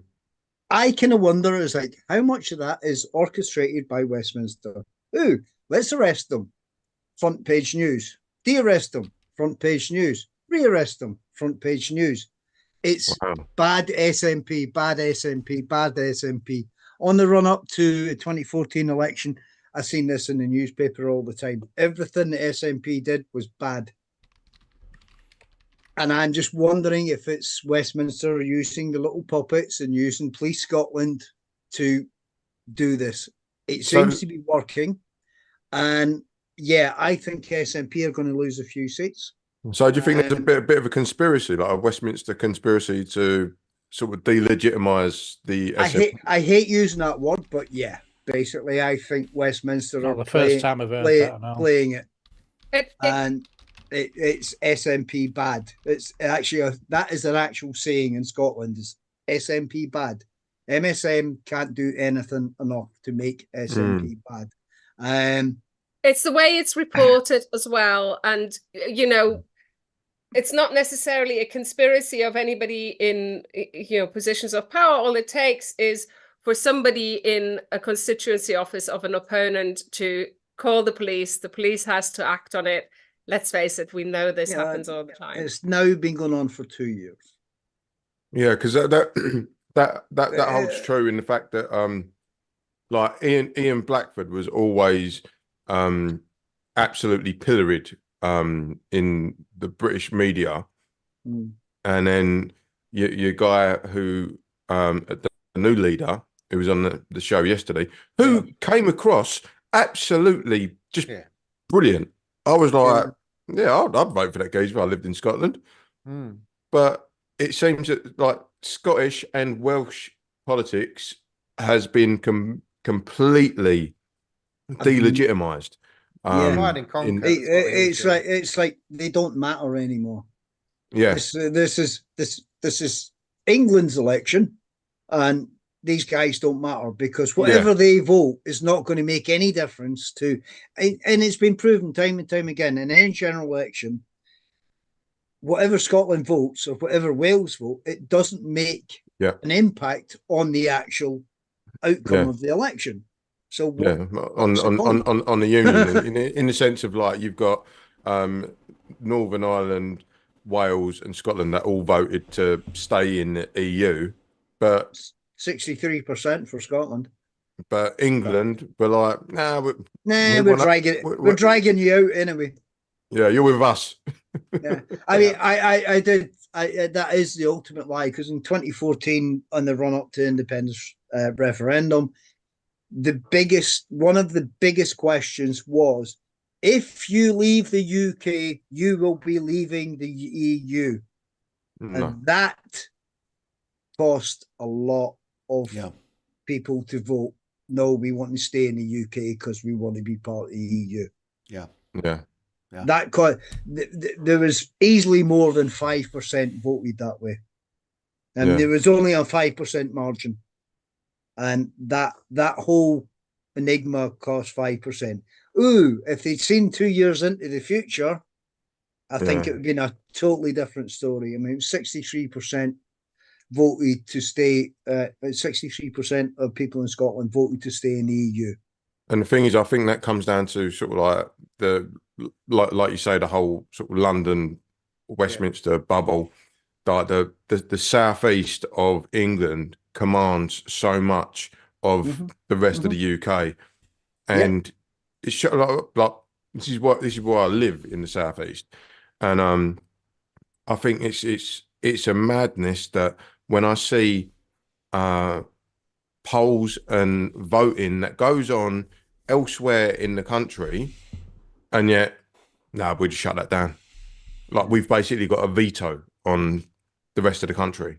Yeah, well, you saw that with when Scotland did self-ID, and that most of their parliament voted for it, and most of the Scottish people behind it, and it was the most debated piece of legislation that Scotland's ever debated, and everybody was on board with it, just about. And England went, nah, don't think so. Yeah. It was quite cruel in a way. Yeah.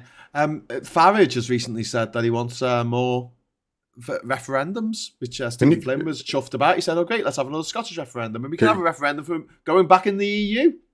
Graham, when you say his name, can you just spit? Farage. Good to get a spit bucket. But he was involved. I mean, that came out. There was his Russian mates during just at the end of the European vote. We knew there was a big naughty spend of advertising, which was never got to the bottom. Oh, they're doing that. They're doing the same again with that, Rachel. Yeah, it didn't surprise. And then then reports there was about the whole BBC connection of Farage and Russia, and then there's the Russia report that the government buries. So we're never going to know. We know it was nobbled. Yeah, it was so close. But your disaster capitalists made their bets, and they wanted that money. Yeah. Super chat from Alec Barrett. Thank you very much. Wayne, you live in the East region, not the Southeast. I'm in the Southeast. Absolute bollocks. Excuse me. Wayne, you don't know where you're staying.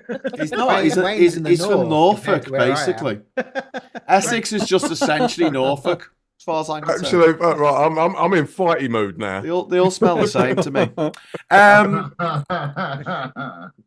Darian is telling us that the Troll put out a picture of Stephen Flynn with Penny Mordaunt's hair. So childish and yet hysterically funny. Now, Penny Mordaunt in the first debate went as Dark Helmet from Spaceballs. In the second debate, she went as the woman from Mars Attacks. So I'm just wondering what comedy, sci-fi hairstyle is she going to have next? Well, that is a great, and the lady from the Green, she looked like she was from the Matrix. Yes. Just out of interest. Carry on more. Just out of interest.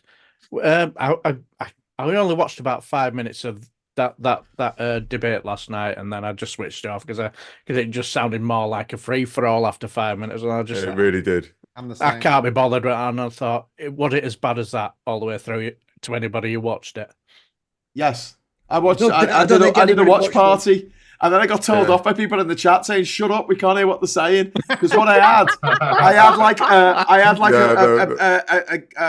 an emoji of a frog's head, and every time Farage was talking, Farage was talking, that will come up, and I would just go into the microphone and go, bah, bah, bah, bah. And people are like, "Graham, we can't hear what Farage is saying." I'm like, probably made more sense it on the Farage telly anyway. Yeah, I was like, watch it on the telly then. Why are you watching it on this channel? I like what Tan was watching it through filters, so he had the clown face, which was brilliant. Tanny, that was inspired. That video by Tanny was inspired. Absolutely inspired. So what she did, she got a phone out and she had like a filter on it, like a clown filter, and she put it onto Farage, didn't she? And Farage. No, it was a clown. It was a drag filter that he put on. Oh, a drag filter. Yeah, that was a drag face. It looked horrifying though. Yeah. He did not look fabulous, Scott. No. He would not make a good. Steve Flynn with that beehive did look absolutely fabulous, though. Yeah, he did. That was brilliant. Special. Yeah, I've got to say, Tan is doing her best work at the minute. Yeah, she's absolutely brilliant. Right now. Yeah, she's in her element, pumping those videos out in the run up to this, just this glorious day. In 3 weeks, 3 weeks from today is going to be the day that the Tories are all crying in the sports centres at 3 a.m. Jacob Rees-Mogg, if he goes down, if he does not win his seat, it's going to be hilarious. It's going to be the funniest thing I have seen in a very, very long time. I want to see the Richmond result go, and first place, Count Binface, 35,000 votes. That would be absolutely phenomenal. We love the count. So, are any of you genuinely worried about a RefCon coalition? Reform and Conservatives? No, absolutely. I'm not. Not scared. See, somebody said that to me today, and I just thought, no. Why would you think that? They're not going to win more than 3 seats. Yeah, I can imagine them win it, but in order to get any sort of critical mass, the DUP managed to achieve a lot with only 10 seats, but realistically, to have any sort of critical mass in Westminster, you've got to have 50 seats at least. Yeah. I mean, just look at the SNP, you know?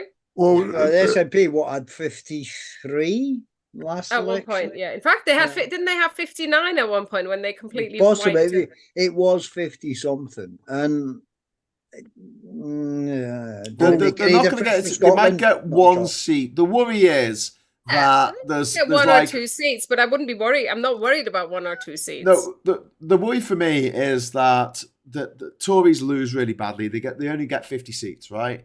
And the Lib Dems are perhaps the actual opposition. But let's say they're not, right? Let's say they get 73 seats and the Lib Dems get 50, right? So the Tories are the official opposition.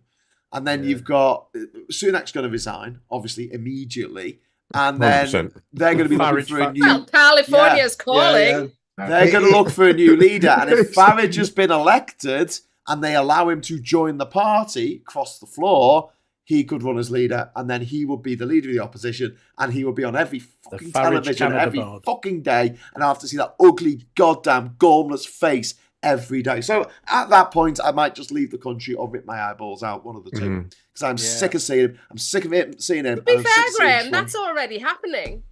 Yeah. I mean, just the video that Jonathan Pye did, I think it was today. I saw that. Oh, Jonathan Pye is just a legend. Spot on. Legend. You know?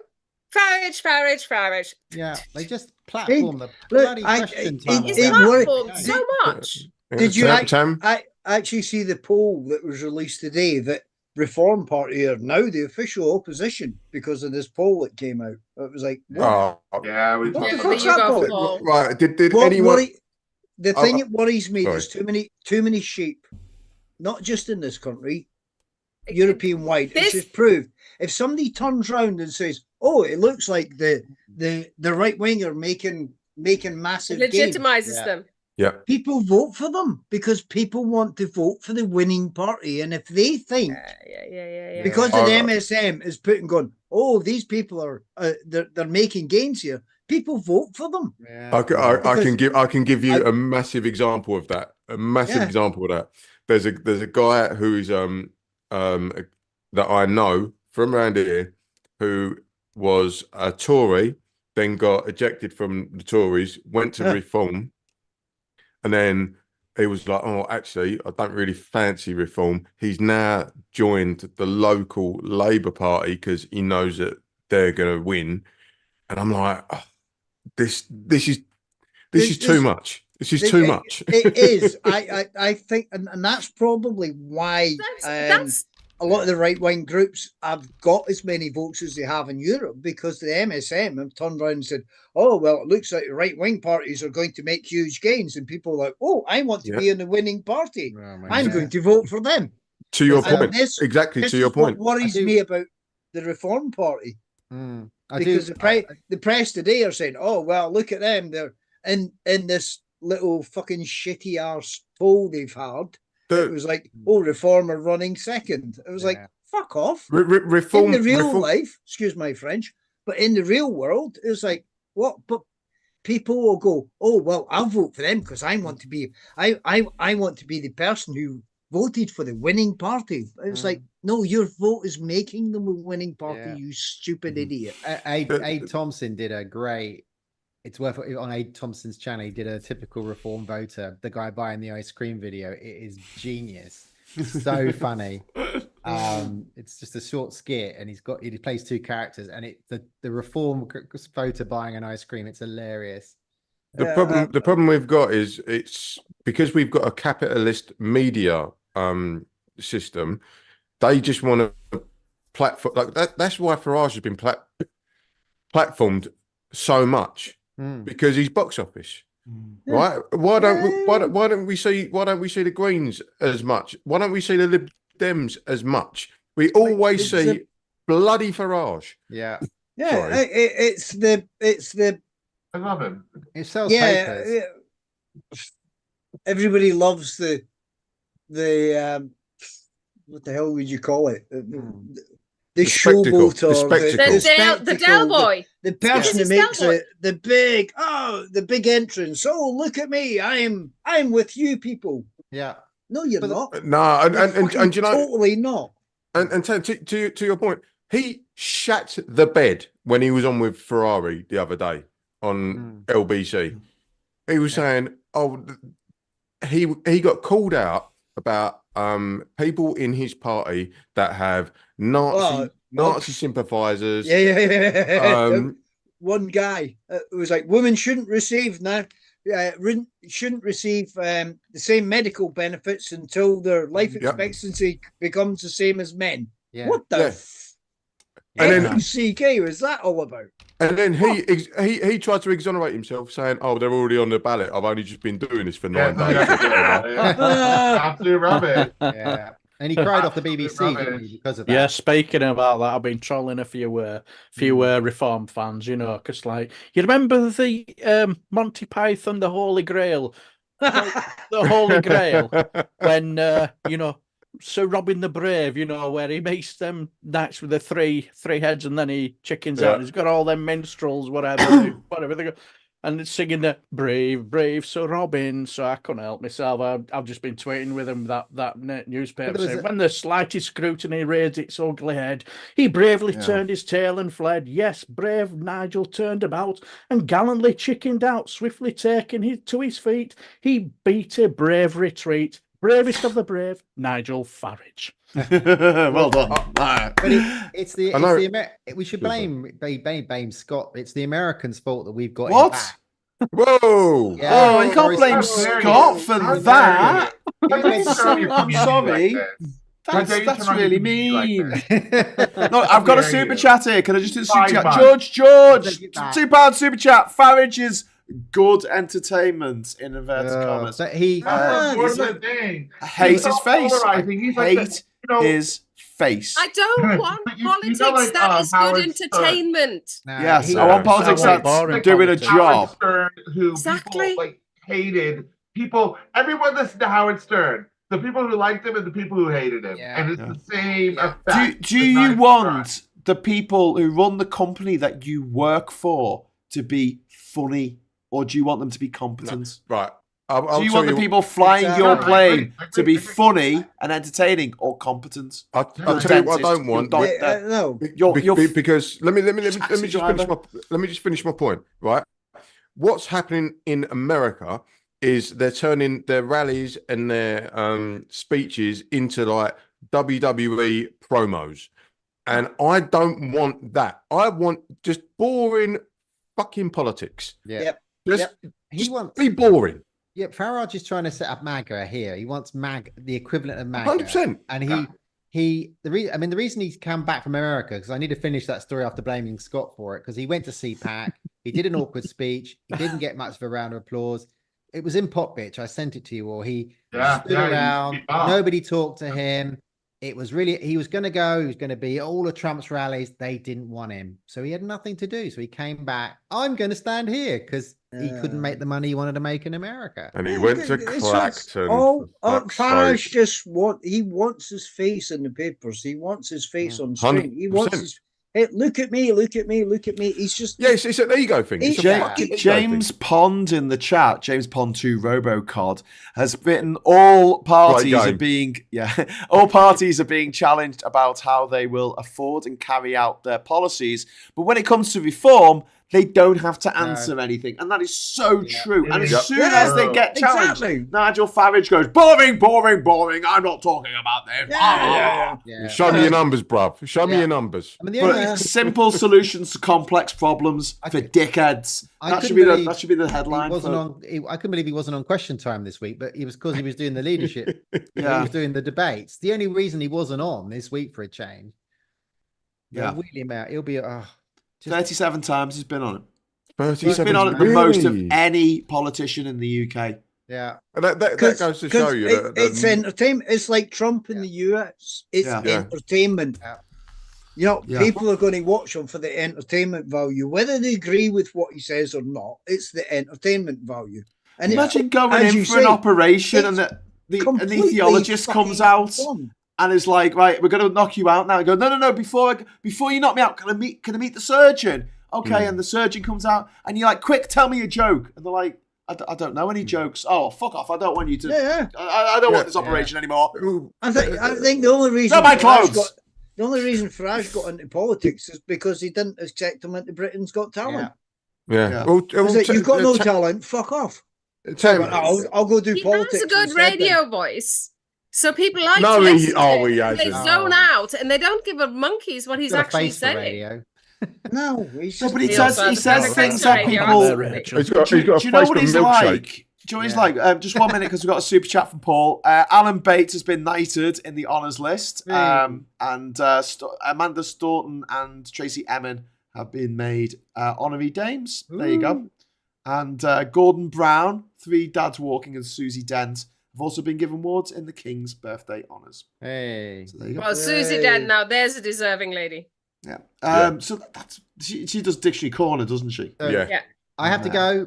It's I got to go see if my damehood is in the post. I just got to go see if it's there. Good job, Rachel. Are you doing an aid? Thanks, Rachel. No, my wife comes to get me. I'm in the studio. She comes to get me and stands here with a torch in her wellies. And says, "You've got to come Friday night, welly night." So thank you so much, Rachel. Okay. Thank you, Rachel. See you soon. Take care, everybody. Bye. Bye, Rachel. Bye. Yeah. Bye.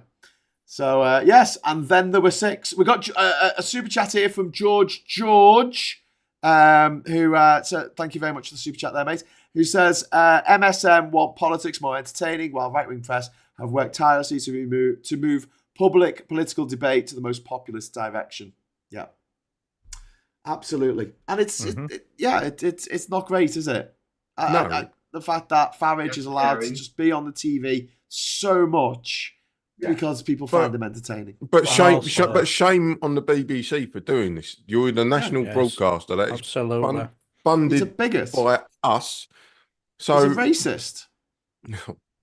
he's a xenophobic piece of shit. Speaking about the BBC, Farage.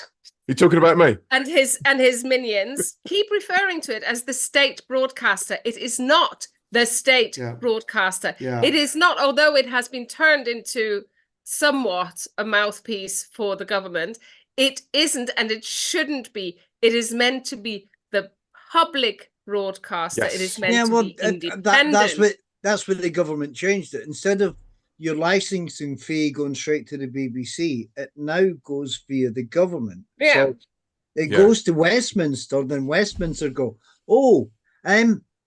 have you really deserved that amount of money? Oh, right, okay. Well, if you say what we want you to say, we'll give you this amount of money. If you don't, we'll give you considerably less. And I think it all screwed up. No, Tam, to your point, I think that's exactly what's going on, and that is why Farage, was it 37 times you said, Graham? Yeah. He's been on Question Time 37 times. 37 times, because he's getting eyeballs for the broadcaster. He's not actually got anything substantial to say, but at the same time, the amount of time you have him on the show. Simple solutions to complex problems. But after Brexit, after he fucked the country, how is he staying there saying, "Oh, Britain's broken"? I'm like, you broke it, you arsehole. Yeah, exactly. Yeah. It's like an arsonist calling the fire brigade. Yeah, but it just goes to show, and I didn't do that. I'm a good guy. There's a fire, and it just goes. Is that you started the fucking fire?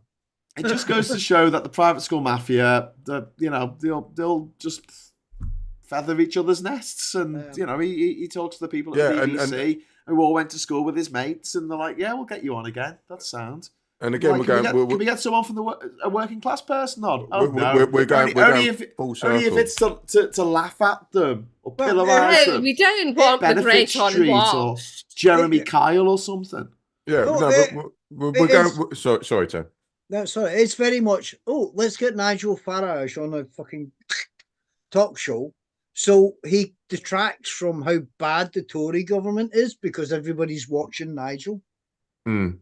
Nobody's watching anybody else. They're all watching Nigel going, what's he going to say now? Why aren't the BBC and ITV and Sky News fact-checking in real time? And when he comes out with this bullshit, they say, sorry, that was a lie. I'm going to have to stop you there. You just lied to everyone here. Yeah, allowing them to just to let it go. Cosey's taking us with her. Where's she going? Where's Cozy going? Ferrari. Oh God, Ferrari, don't go into the basement, Cozy. I think she's going down into the basement. I don't even know where she is, and I don't even know where she is. Just wandering same around. house as me. Got a bit blow at Rich Project in that house. Ferrari does it all the time.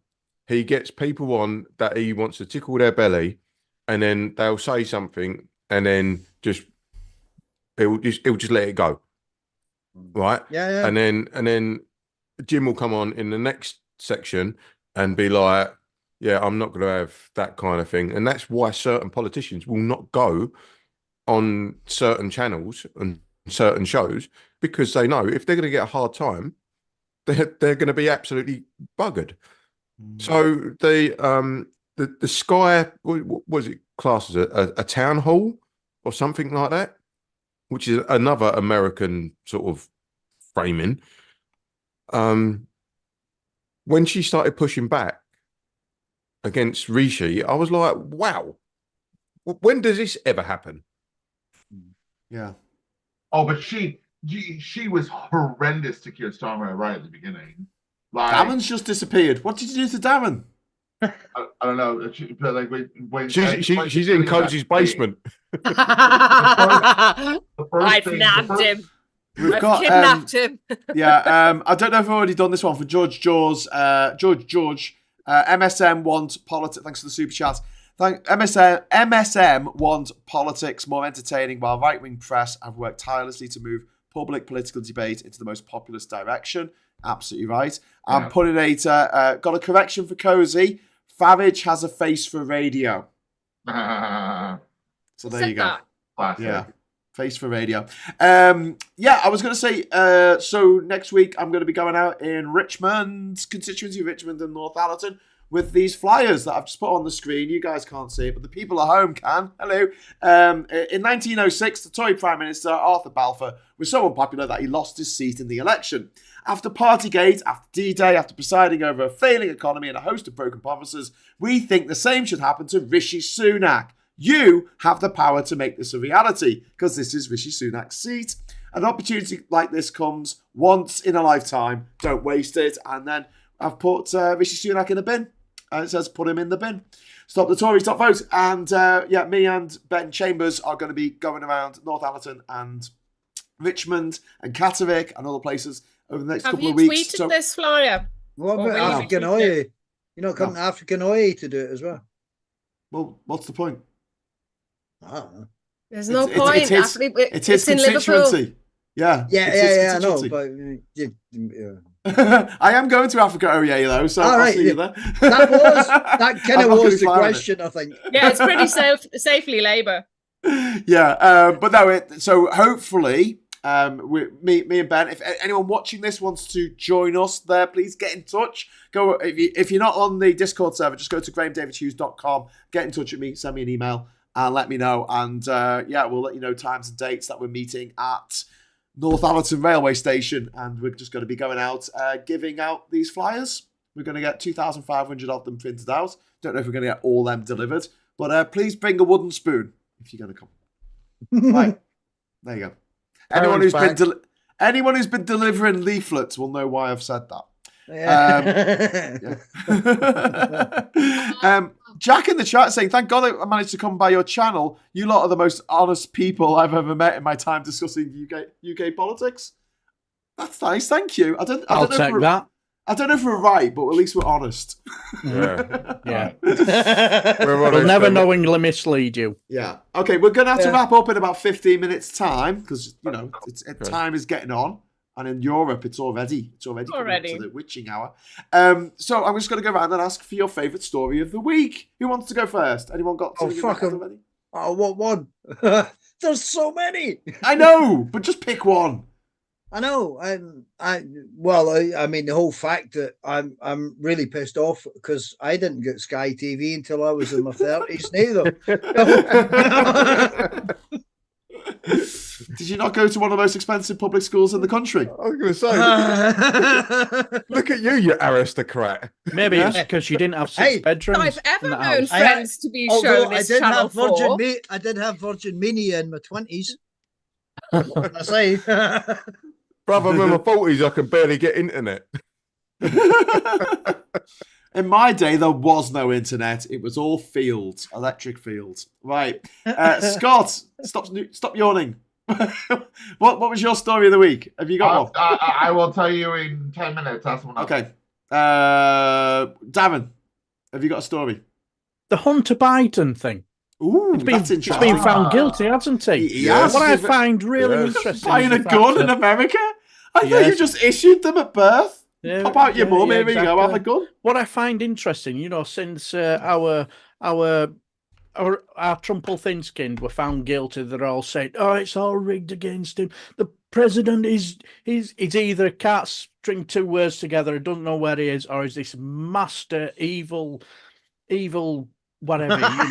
Yeah, right. Yeah, it's either one or the other. And they're saying they're all out to get him. What they're going to say now that Hunter Biden's been found guilty, it'll be interesting to see what they have to say after that. Oh no, they've done it on purpose because they want to.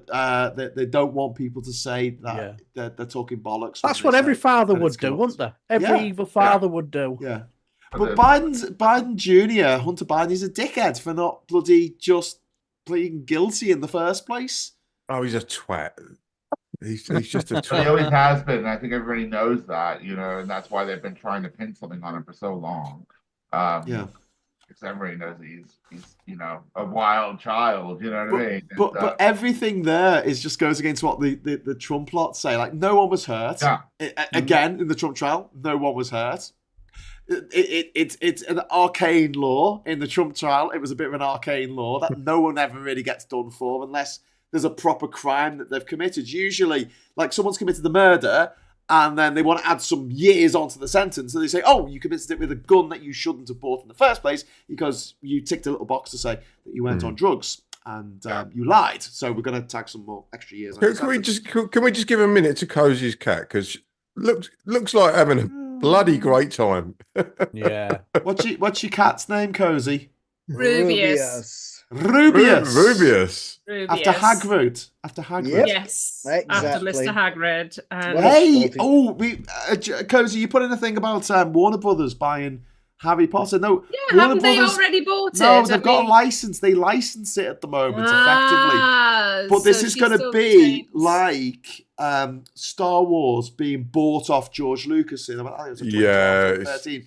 They gave him $3 billion and they took the lot. At the moment, J.K. Rowling micromanages everything to do with the Harry Potter franchise. She writes the terrible scripts for those terrible Fantastic Beasts movies. She went through in the Harry Potter world. She went through the menus in the restaurants, like what they were selling. And basically, she's a toxic asset now for Warner Brothers. Yeah. They want to make loads of money out the Harry Potter franchise. She's lost her fucking mind and spends all of her time on her private yacht. I was going to say, the cat was named before she went full-on transphobe. Yeah. Strangely enough, I had a friend who had a rabbit and she called it cooking pot. I had a friend. That's like my friend's pig who were called bacon and sausage. Oh, God. And they got a very tasty they were too. That's exactly what they became. It's what they would have wanted.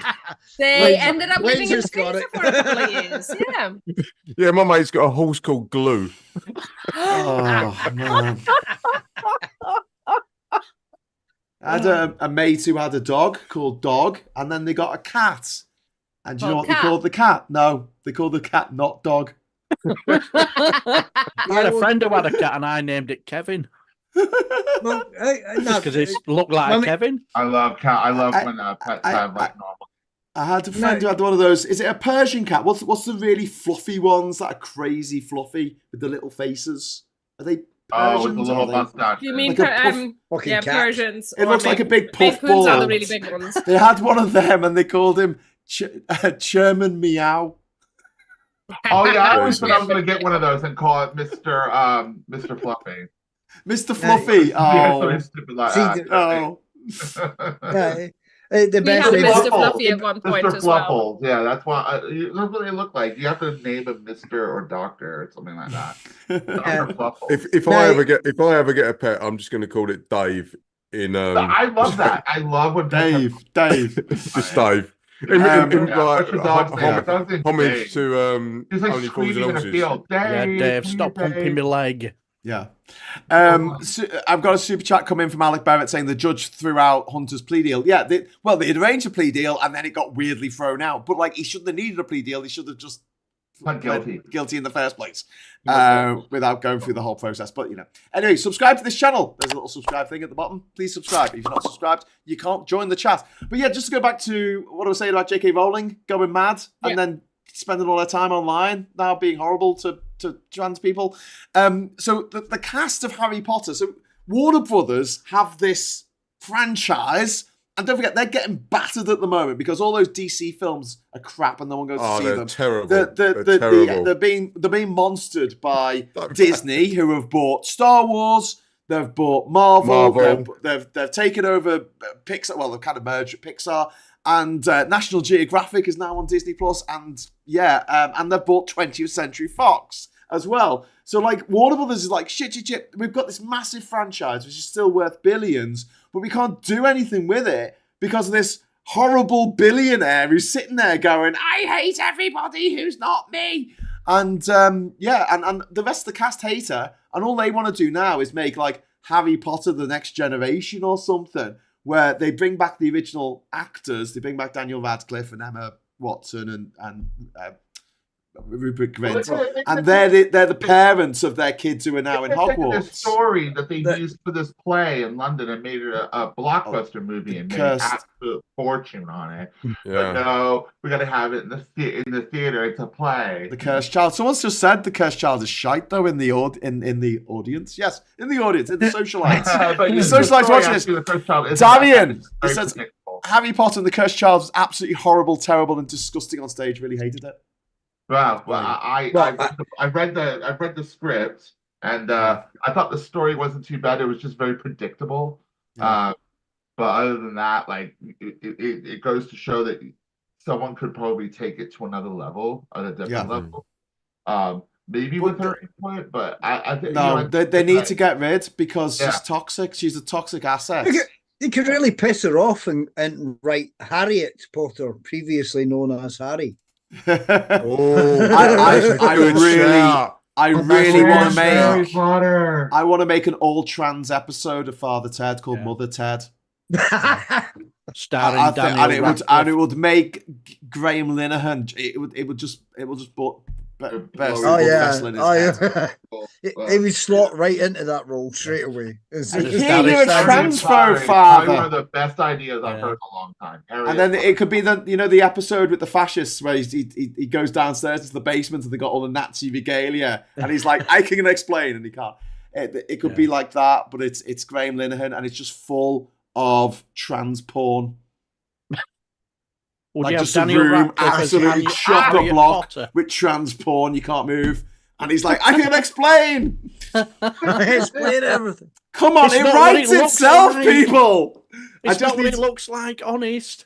I just need a Mother Jack, a Mother Dougal. Yeah. This cow is small. Yes. But that cow is really far away. That cow's a massive transphobe, Father. Anyway, and then Harriet Potter says, it's catching on already. Yeah, all trans Harry Potter. Harriet Potter gets on the broom because it's like, do you know what? Me Todger was in the way of like me flying on the broomstick, so got rid of it. Got rid of it. I'm a better seeker now. No, but you can just use magic, can't they? Yeah, to put it to the side. Yeah. Maybe it could be a story about a girl who really wants to be on the Quidditch team. Girls are allowed on the Quidditch teams. Are they? Yes. Yeah. Is Ginny Weasley was on. No, it's Cho. Cho Chang is on and I think the twins are as well. Yeah. Yeah, but they're boys.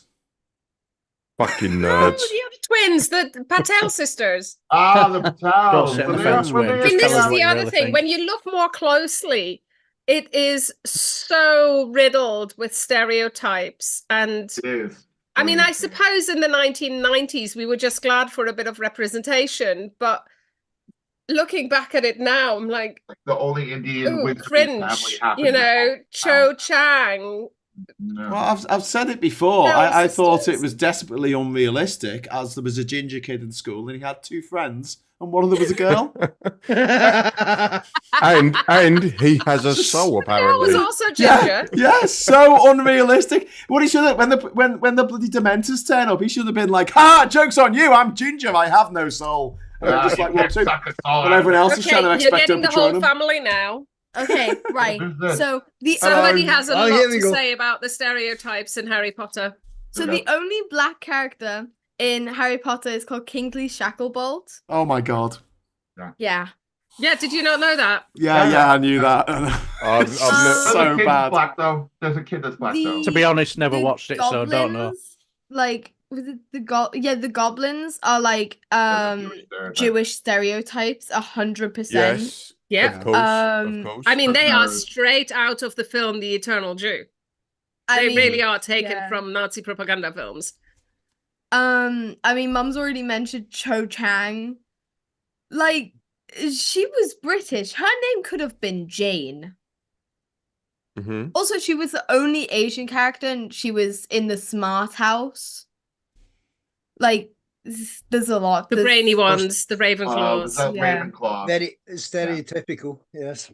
Can I just say that the brains of the outfit has now joined this meeting? Yeah, we can all put our cameras down and our mics away. See you later. We're off. Let her run the show. I'm off on the rad now. Yes, sorry for taking so much time like that. Obviously, I'm the brains, duh. Well, you know, children get their brains. Did you just Billie Eilish us? Did you just Billie Eilish us? Right. Can your daughter start running the country on Monday? Please. Yeah, actually, I would trust my child with running the country. You know what? It probably wouldn't be a bad place to live, to be honest. What was that? I'll drink to that. Yeah, I'll drink to that. This is the kid that had the Boo to Brexit placard at all the marches, Graham. Oh, well played. Well Good job. Yeah. Good job. Yeah, I wrote a speech in English about why I should run the country. So, yeah. Okay. We are not worthy. Agreed, we are not worthy. There you go. Lower the voting age. They're Nigel, not as the Nigel Farage should be sent off to Rwanda. In wrestling terms, this is what's known as a run-in, right? Mm-hmm. Cozy's like sitting there, just going, "Hang on, I've got backup," and she comes straight in. I'm a bit of that. From the other room. Yeah, I heard you mention the stereotypes in Harry Potter, and I ran through. I was like, "Oh my god!" There you go. The only reason I knew what to say is because I'd heard the rant from this one. We've heard the rant many times. Yeah. To be fair, it all went over my head because I've never watched any Harry Potters, so it just went over my head. You don't have kids, do you? Yeah, I've got 3. Yeah, they're a little older. How have you escaped? He just doesn't like them very much. No, it's not a case of not liking them. It's just they're called his guitars. Yeah. I've just never had the opportunity to watch it. Children sex trophies. Okay. Sorry, what? Oh, you missed that. Yeah. Just called children sex trophies. I've just never had the opportunity to watch it. That's all. It's like the Game of Thrones. Never watched it. Not because I've never watched that. Because it's just something. Okay. We're not descending into we've not watched stuff. All right, we'll be here all night. I never watched Knots Landing. I never watched it. God damn it! Take that. I never watched you lily-livered liberals. High Road. Do you know what? I've just got a notification from fucking Adobe saying, make Acrobat your default PDF app. Why have you just sent me that randomly at 11 o'clock? I don't know. Anyway, we've got to round off the night. So where were we? Scott, have you thought of your story for the week? Yes. I did, and I completely forgot it now. Okay. All right. So who did? Scott, you had the I've forgotten who mentioned it. So who mentioned Hunter Biden? Was that Tam? No, it was me. Oh, was it Damon? So Damon's gone, voting right? Age, voting age. Voting age. Yes, and I do believe we should lower it. And I thought that was an interesting debate that's been happening this year. The conservatives are flipping their lids. They can't hack it at all. Oh my God! But people on the left are very much in favor of it. So, Well, Yeah, Femi made a really good point about this that I hadn't really thought of. You don't start voting at 16. If you move the age down, if you don't start at the moment, you don't necessarily vote in a general election when you're 18 because they're only every 5 years. So your first election, you might be 19, you might be 20, you might be 21, you might be 22 before your first election in which you can vote. So the average age is actually 20 and a half for the first time you vote in a general election. And so if you bring the number down to 16, then on average, the age that people will vote for the first time will be 18 and a half. Exactly. Which my kid's right. going to be 21. My eldest is going to be 21 before they get to vote. To be honest, I heard an interesting take on the other side is because was somebody who said, I'm not sure it's a good idea because when they're that age, they're just learning blah, blah, blah, blah. And when somebody said, yeah, but some people at that age, the other end are just stupid. So, and this and that and the other. And they just which replied, is true. and they just replied, yeah, because they're absolutely stupid. You can't help stupid, but they're learning, they're maturing and growing and growing. So I thought that was an interesting take on the difference. I agree. But I think we should have an age where we stop people voting. Yeah. When you stop, you take the words right out of my mouth. Out of the workforce, or when you have dementia, or something. I think you should have to retake your driving test. Exactly. So, bruv, you're done. Right? You've had your time. You've had your fun. Fuck off. Yeah. Sorry, I'm done. Sorry, I'm fine with that. Salt my car anyway. So. I always remember I watched a debate in Australia during the time they were bringing in the carbon tax, which was only going to be paid by fossil fuel companies. It wasn't going to be paid by just the normal taxpayers in Australia. And they had a bunch of young people. It was like question time, but they had it was called Q&A, and they had a bunch of young people on the panel. It was like a young, event sort of thing with these teenagers. And this old guy in the audience, I always remember him saying, you lot, you just want this carbon tax because you don't have to pay it. And I'm like, if they bring it in, they're going to be paying it for a lot longer than you are, mate, because you're old. Yeah. And it was just like... It's the VAT argument. It's the VAT argument. Everyone pays VAT on fucking everything that has VAT on it. And the proportion of people that are poorer or younger will pay VAT for longer. Yeah. And also, if you have an extension on your house and it costs you 30 grand, you will have to pay VAT on your building materials, on the labour, everything. You will have to pay VAT on everything. You spend 30 grand on your kid going to a posh school so they can get a job that us lot here aren't allowed to have because we're not posh enough. You don't pay any VAT. At all. You fucking go. Stealing money from the rest of us. Bastards. Vampires. Anyway, I'll tell you who's not a vampire. Alec Barrett, thank you very much for the £2 super chat, who says, Cozy Jr. for Culture Secretary. Yeah. Oh, that's a great shout. Can't argue with that. Absolutely. Hold on, Cozy Jr.? Yes. There's also Tam Jr. as well. Yes. Darren, what do you reckon about that? But he jumped into the... Wow, that looks cool. Is it left-handed or right-handed? It's been with me. Right-handed. I'm not a freak. Yeah. Sorry, I'm a freak. I'm a lefty freak. You're lefty. I'm a lefty all round. Paul McCartney's a lefty. Both. Wow. Look, I can drink beer with my left and my right. Hey. You ambidextrous fuck. Does that come with being Scottish? I have got a drinking problem. I've got 2 hands and only 1 mouth. Hey! That's like true Scotsman. That always reminds me of the gag from Airplane where he said, that's when I started my drinking problem, and he pours his drink over his head. Yeah. Hey, the shittest jokes are the best. Anyway, so Cozy, have you got a story of the week quickly before we go? Yeah, kind of. It's not necessarily a news story, but it's something that made me cry this week and got under my skin. So the Home Office is making changes to how it treats EU citizens who have pre-settled status, and they've been 2 successes for the 3 million. They've won 2 court cases. One is the outcome is basically saying. Can you just explain what the 3 million is to people? Okay, the 3 million is a lobbying group that represents the interests of EU citizens in the UK. It's increasingly inaccurately named, but the name comes from back in 2016 at the time of the EU referendum. The official figures were that it was estimated there were around about 3 million EU citizens resident in the UK.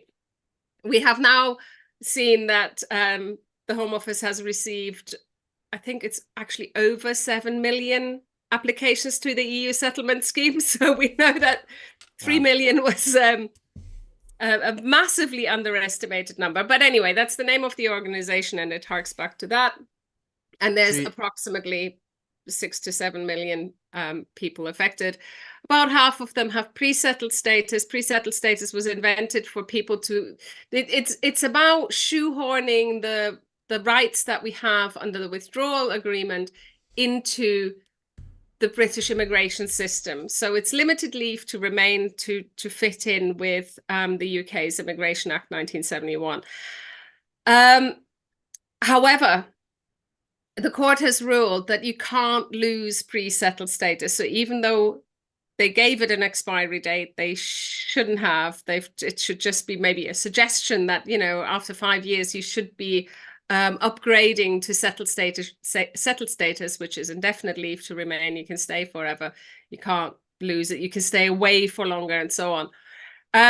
So this is a good thing. So as a result, initially the Home Office gave everybody an extension for 2 years when their expiry date approached. And now after this, they've decided to give everybody an extension for 5 years, even though you shouldn't be able to lose the status. So this is a good thing. And the Home Office is also bringing in automatic checks to see if they can automatically grant settled status, which would be wonderful. But at the same time, they can't help themselves but to look at whether or not they can use the automatic system for curtailment as well, which means actually taking your status away.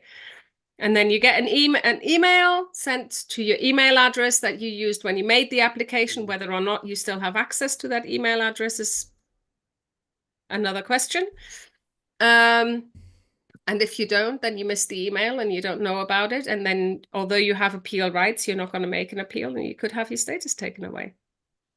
Nice. So that's the bit that made me cry. So they're doing something really good by giving the automatically giving the extensions, by looking into automating granting settled status for people, even if they haven't made a separate application for it.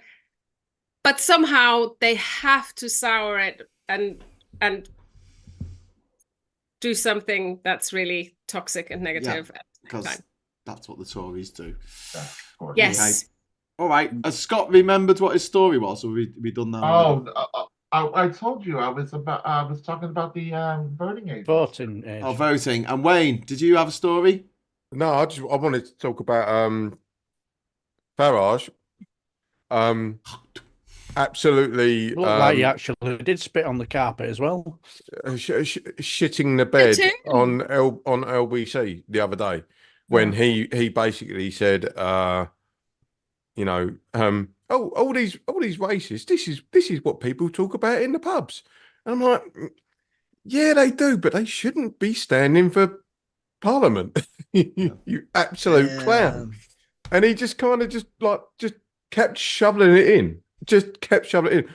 Can't deselect. I can you know, talk about the pub. Talk about the pub. Talk about the pub. He was literally just digging a hole. And here's a question: should the bloke in the pub be steering the whole country? No, absolutely not. No, he's got so much power, a ridiculous amount of power for one unelected man. One unelected, rich little, privately educated nepo baby. And Graham, he's never been elected. Yes, he has. He's been an MEP. He was elected to the European Parliament. As an MP, he's never been elected as an MP. No, he's lost what 4 times, 5 7 times? Seven. 7 times. Yeah. Question, Simon, have I got news for you? That's because he's not been part of a party. If he was in the Tories, he would have been elected. Once they're shark. When he stood before, did he stand as an independent? No, he stood for UKIP. I was going to say, yeah. UKIP, or then he just parachuted himself into. So you mean he didn't stand for one of the main parties, and that's why? No, because I don't think the main parties wouldn't have him. No, and they shouldn't. Yeah, well, they will now. The Tories are saying they're gonna take him under their wing, aren't they? Didn't he leave in 1991 due to signing the Maastricht Treaty? Have lurched so far to the right. And now he wants to have because this is all right. So what I think is going to happen is he's going to win his seat, and then he's going to be made leader of the Conservative Party in opposition, and they're going to be pushing for us to have a referendum to leave the European Court of Human Rights, because that's their next. I'll tell you what, the people of Clacton, which is in my county, if they do that, if they elect him, What are you going to do, Wayne? Tell us. I'll tell you what I'm going to do. Don't confess to a crime. Don't confess to a crime before you commit it. Yeah. Anything you can and say will be taken in evidence for the... Hypothetically, throw a milkshake at him. Hypothetically, I would like to see a ring of dynamite around Clacton and then just get it pushed out to the North Sea. Crapton, more like. No, actually, it is Crapton. We like Clacton unless they... No, sorry, I'm not going to push it out to the North Sea because it might hit the wind turbines, which will... Yeah, we need them. Yeah. Send them off to Rwanda. It wouldn't be Clacton on sea, it'd be Clacton in the middle of the sea. Is that what you're saying? I'll just sink the place. Clacton sinking into the sea. Yeah. Tam, did you have a quick story before we go? We are 13 minutes over. No. The curfew. Okay. I did the Sky TV thing, so I covered that, so we're all good. While we've been talking, one of the WhatsApp groups that I'm in have been compiling a list of Tory sleaze, basically all the bad things the Tories have done. Do you want to go through what the list is so far? Right? It'll be a while. This is being compiled as we speak. COVID-19 plan and PPE scandal. Grenfell Tower fire, which is the anniversary today, the 7th anniversary. Blood scandal, Windrush scandal, the post office scandal, Russian interference, Jeffrey Epstein connections, sewage discharge, austerity measures, Brexit handling, universal credit rollout, NHS funding crisis, housing crisis, education funding cuts, climate change and environmental policies, immigration policies, social care crisis, police funding and rising crime, Grenfell Tower aftermath handling, HS2 rail project, internal party conflicts, missing refugee children, party gays, MPs committing sexual assault, cocaine found in Parliament, cash for honours scandal, lobbying scandal, sleaze scandal, party donors scandal, prisons too full to put people in, 40 invisible hospitals, emphasis, failure to respect the European Court of Human Rights, rape and domestic abuse survivors services closures, SEN kids left unsupported, mental health crisis, asylum seekers in hotels, normalisation of lying to the public, PM lying to Parliament, failure to regulate e-bikes and scooters,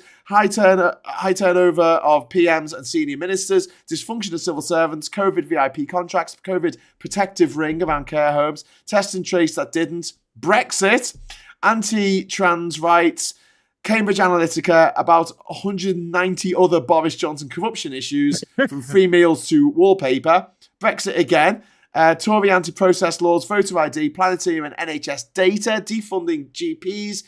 They missed. I think too much. The Russians closed me down, the bastards. I think they missed out the Bibi Stockholm barge and Legionella. 6 months. Yeah, Bibi Stockholm. Bibi Stockholm. I'm going to add to the list. No one mentioned Rwanda, Bibi Stockholm and also Legionella at Bibi Stockholm. So, you know. I thought you were winding this down for the last 15 minutes. If you carry on like that, you could be going on until about what did they get up to? What did they get up to before the Russians interfered? Russian conspiracies. The last one was that they voted against gay marriage, but then they took credit for it. Yeah. Well, they're very good at doing that. Yeah. Well, HS2. Oh, well, that's been a complete waste of money. It's like, hold on, you started it. Yeah. And one angry pagan is adding, refusing equal standing for pagans. Couldn't agree more, mate. There you go. It was like a sewage discharge, mate. I don't know if that was me just saying all the bad things the Tories have done. I mean, that's like a WhatsApp list that could go on forever and ever and ever and ever. They've done so much awful. The Queen on her own. And that's just the stuff that we know. Well, yeah. You know? There's a chance that Liz Truss killed the Queen. The Tory party, it's like an iceberg. You only know 1/10 of the shit that we're actually doing. Yeah. Having to meet with Boris Johnson and Liz Truss in one day is, heavy duty. She was 96. I mean, come on, Yeah. Small wonder. Liz killed the Queen. Yeah, people are saying Liz Truss killed the Queen. Yeah. Although I like to think that she held on just long enough so she didn't die with Boris Johnson as Prime Minister. Yeah. Yeah, bless her. She went to Scotland. He went, screw you, I'm going to Scotland to die. Yeah. It's a nice place. I still tell you what makes me giggle is the autobiography from 10 Years to Save the West by Liz Truss saying when the Queen died, oh no, why me? Why me? Won't somebody think of me? 10 years to save the West. That's I'm sorry, 10 years to save the West. Isn't that just like a posh doorstop? Yeah. I think so. Or if you've got a wobbly table. Right, guys, I'm gonna wrap it up there. I'll be back tomorrow at 8:00. We're gonna have a quiz. We're gonna have a politics quiz tomorrow, 8:00 on this channel. Ooh, interesting. So please join us. Fabulous prizes to be won. Well, there's one fabulous prize. Can I say something before I go? Yes. Right. A bit of a milestone for me. I've reached 30,000 subscribers, so I'm going to do a bit of a live. I'm going to do a bit of a live stream tomorrow as a bit of a celebration, sometime in the afternoon. Okay, we won't overlap, will we? Because I've moved it to 8:00, so I'm not. No, it'll be long before that. But I just want to say, 7 to 8. a lot of your subscribers are usually men. I just want to say to them, thank you for subscribing to me. I really appreciate it. I'm going to do a bit of a celebratory live stream tomorrow. A bit of a fantastic. Look out for so you're getting wankered. Oh, without a doubt. Well and truly, utter trousered. It's my birthday tomorrow. Oh, happy birthday for tomorrow. Happy birthday for 41 minutes time. Actually, it's my birthday in Germany already. Yay! Because it's your birthday then, isn't it? Because Germany are in the future. Cheers. In the future. Yeah. She's a time traveller. Well, congratulations on being 29 again, Cozy. Many happy returns. Absolutely. Shut up, Tom. Right. Time. Be nice, bruv. Be nice. Anyway, I'm gonna call it there. So thank you so much, Scott, Wayne, Cozy, Tam, and Darren. Thanks everyone for watching. Oh, there's a super chat just came in. Oh, right at the very end. Night, everyone. Ruth Guthrie, thank you very much for the £5 super chat there. I'm posting that list on my door. Thanks, Graham and friends, under my SMP notification. So thanks very much for that, Ruth. And happy birthday. Congratulations coming in as well. And Svak says it's 15th of June for me, already for me as well. Happy birthday, Cozy. Svak is in Ukraine, I think. So, yes, thank you very much for watching. I'll be back tomorrow at 8:00 for a fabulous quiz that you're going to be encouraged to take part in. It's going to be fastest finger first. So we'll see how it works. It might not work at all. It might be a big disaster. We're going to have a big fat politics quiz. That sounds like Paul. Good luck with that, Graham. Good luck with it. But until next time, I just want to say thanks for watching. Give us a like on the way out. And as always, fuck the Tories. Bye. Bye.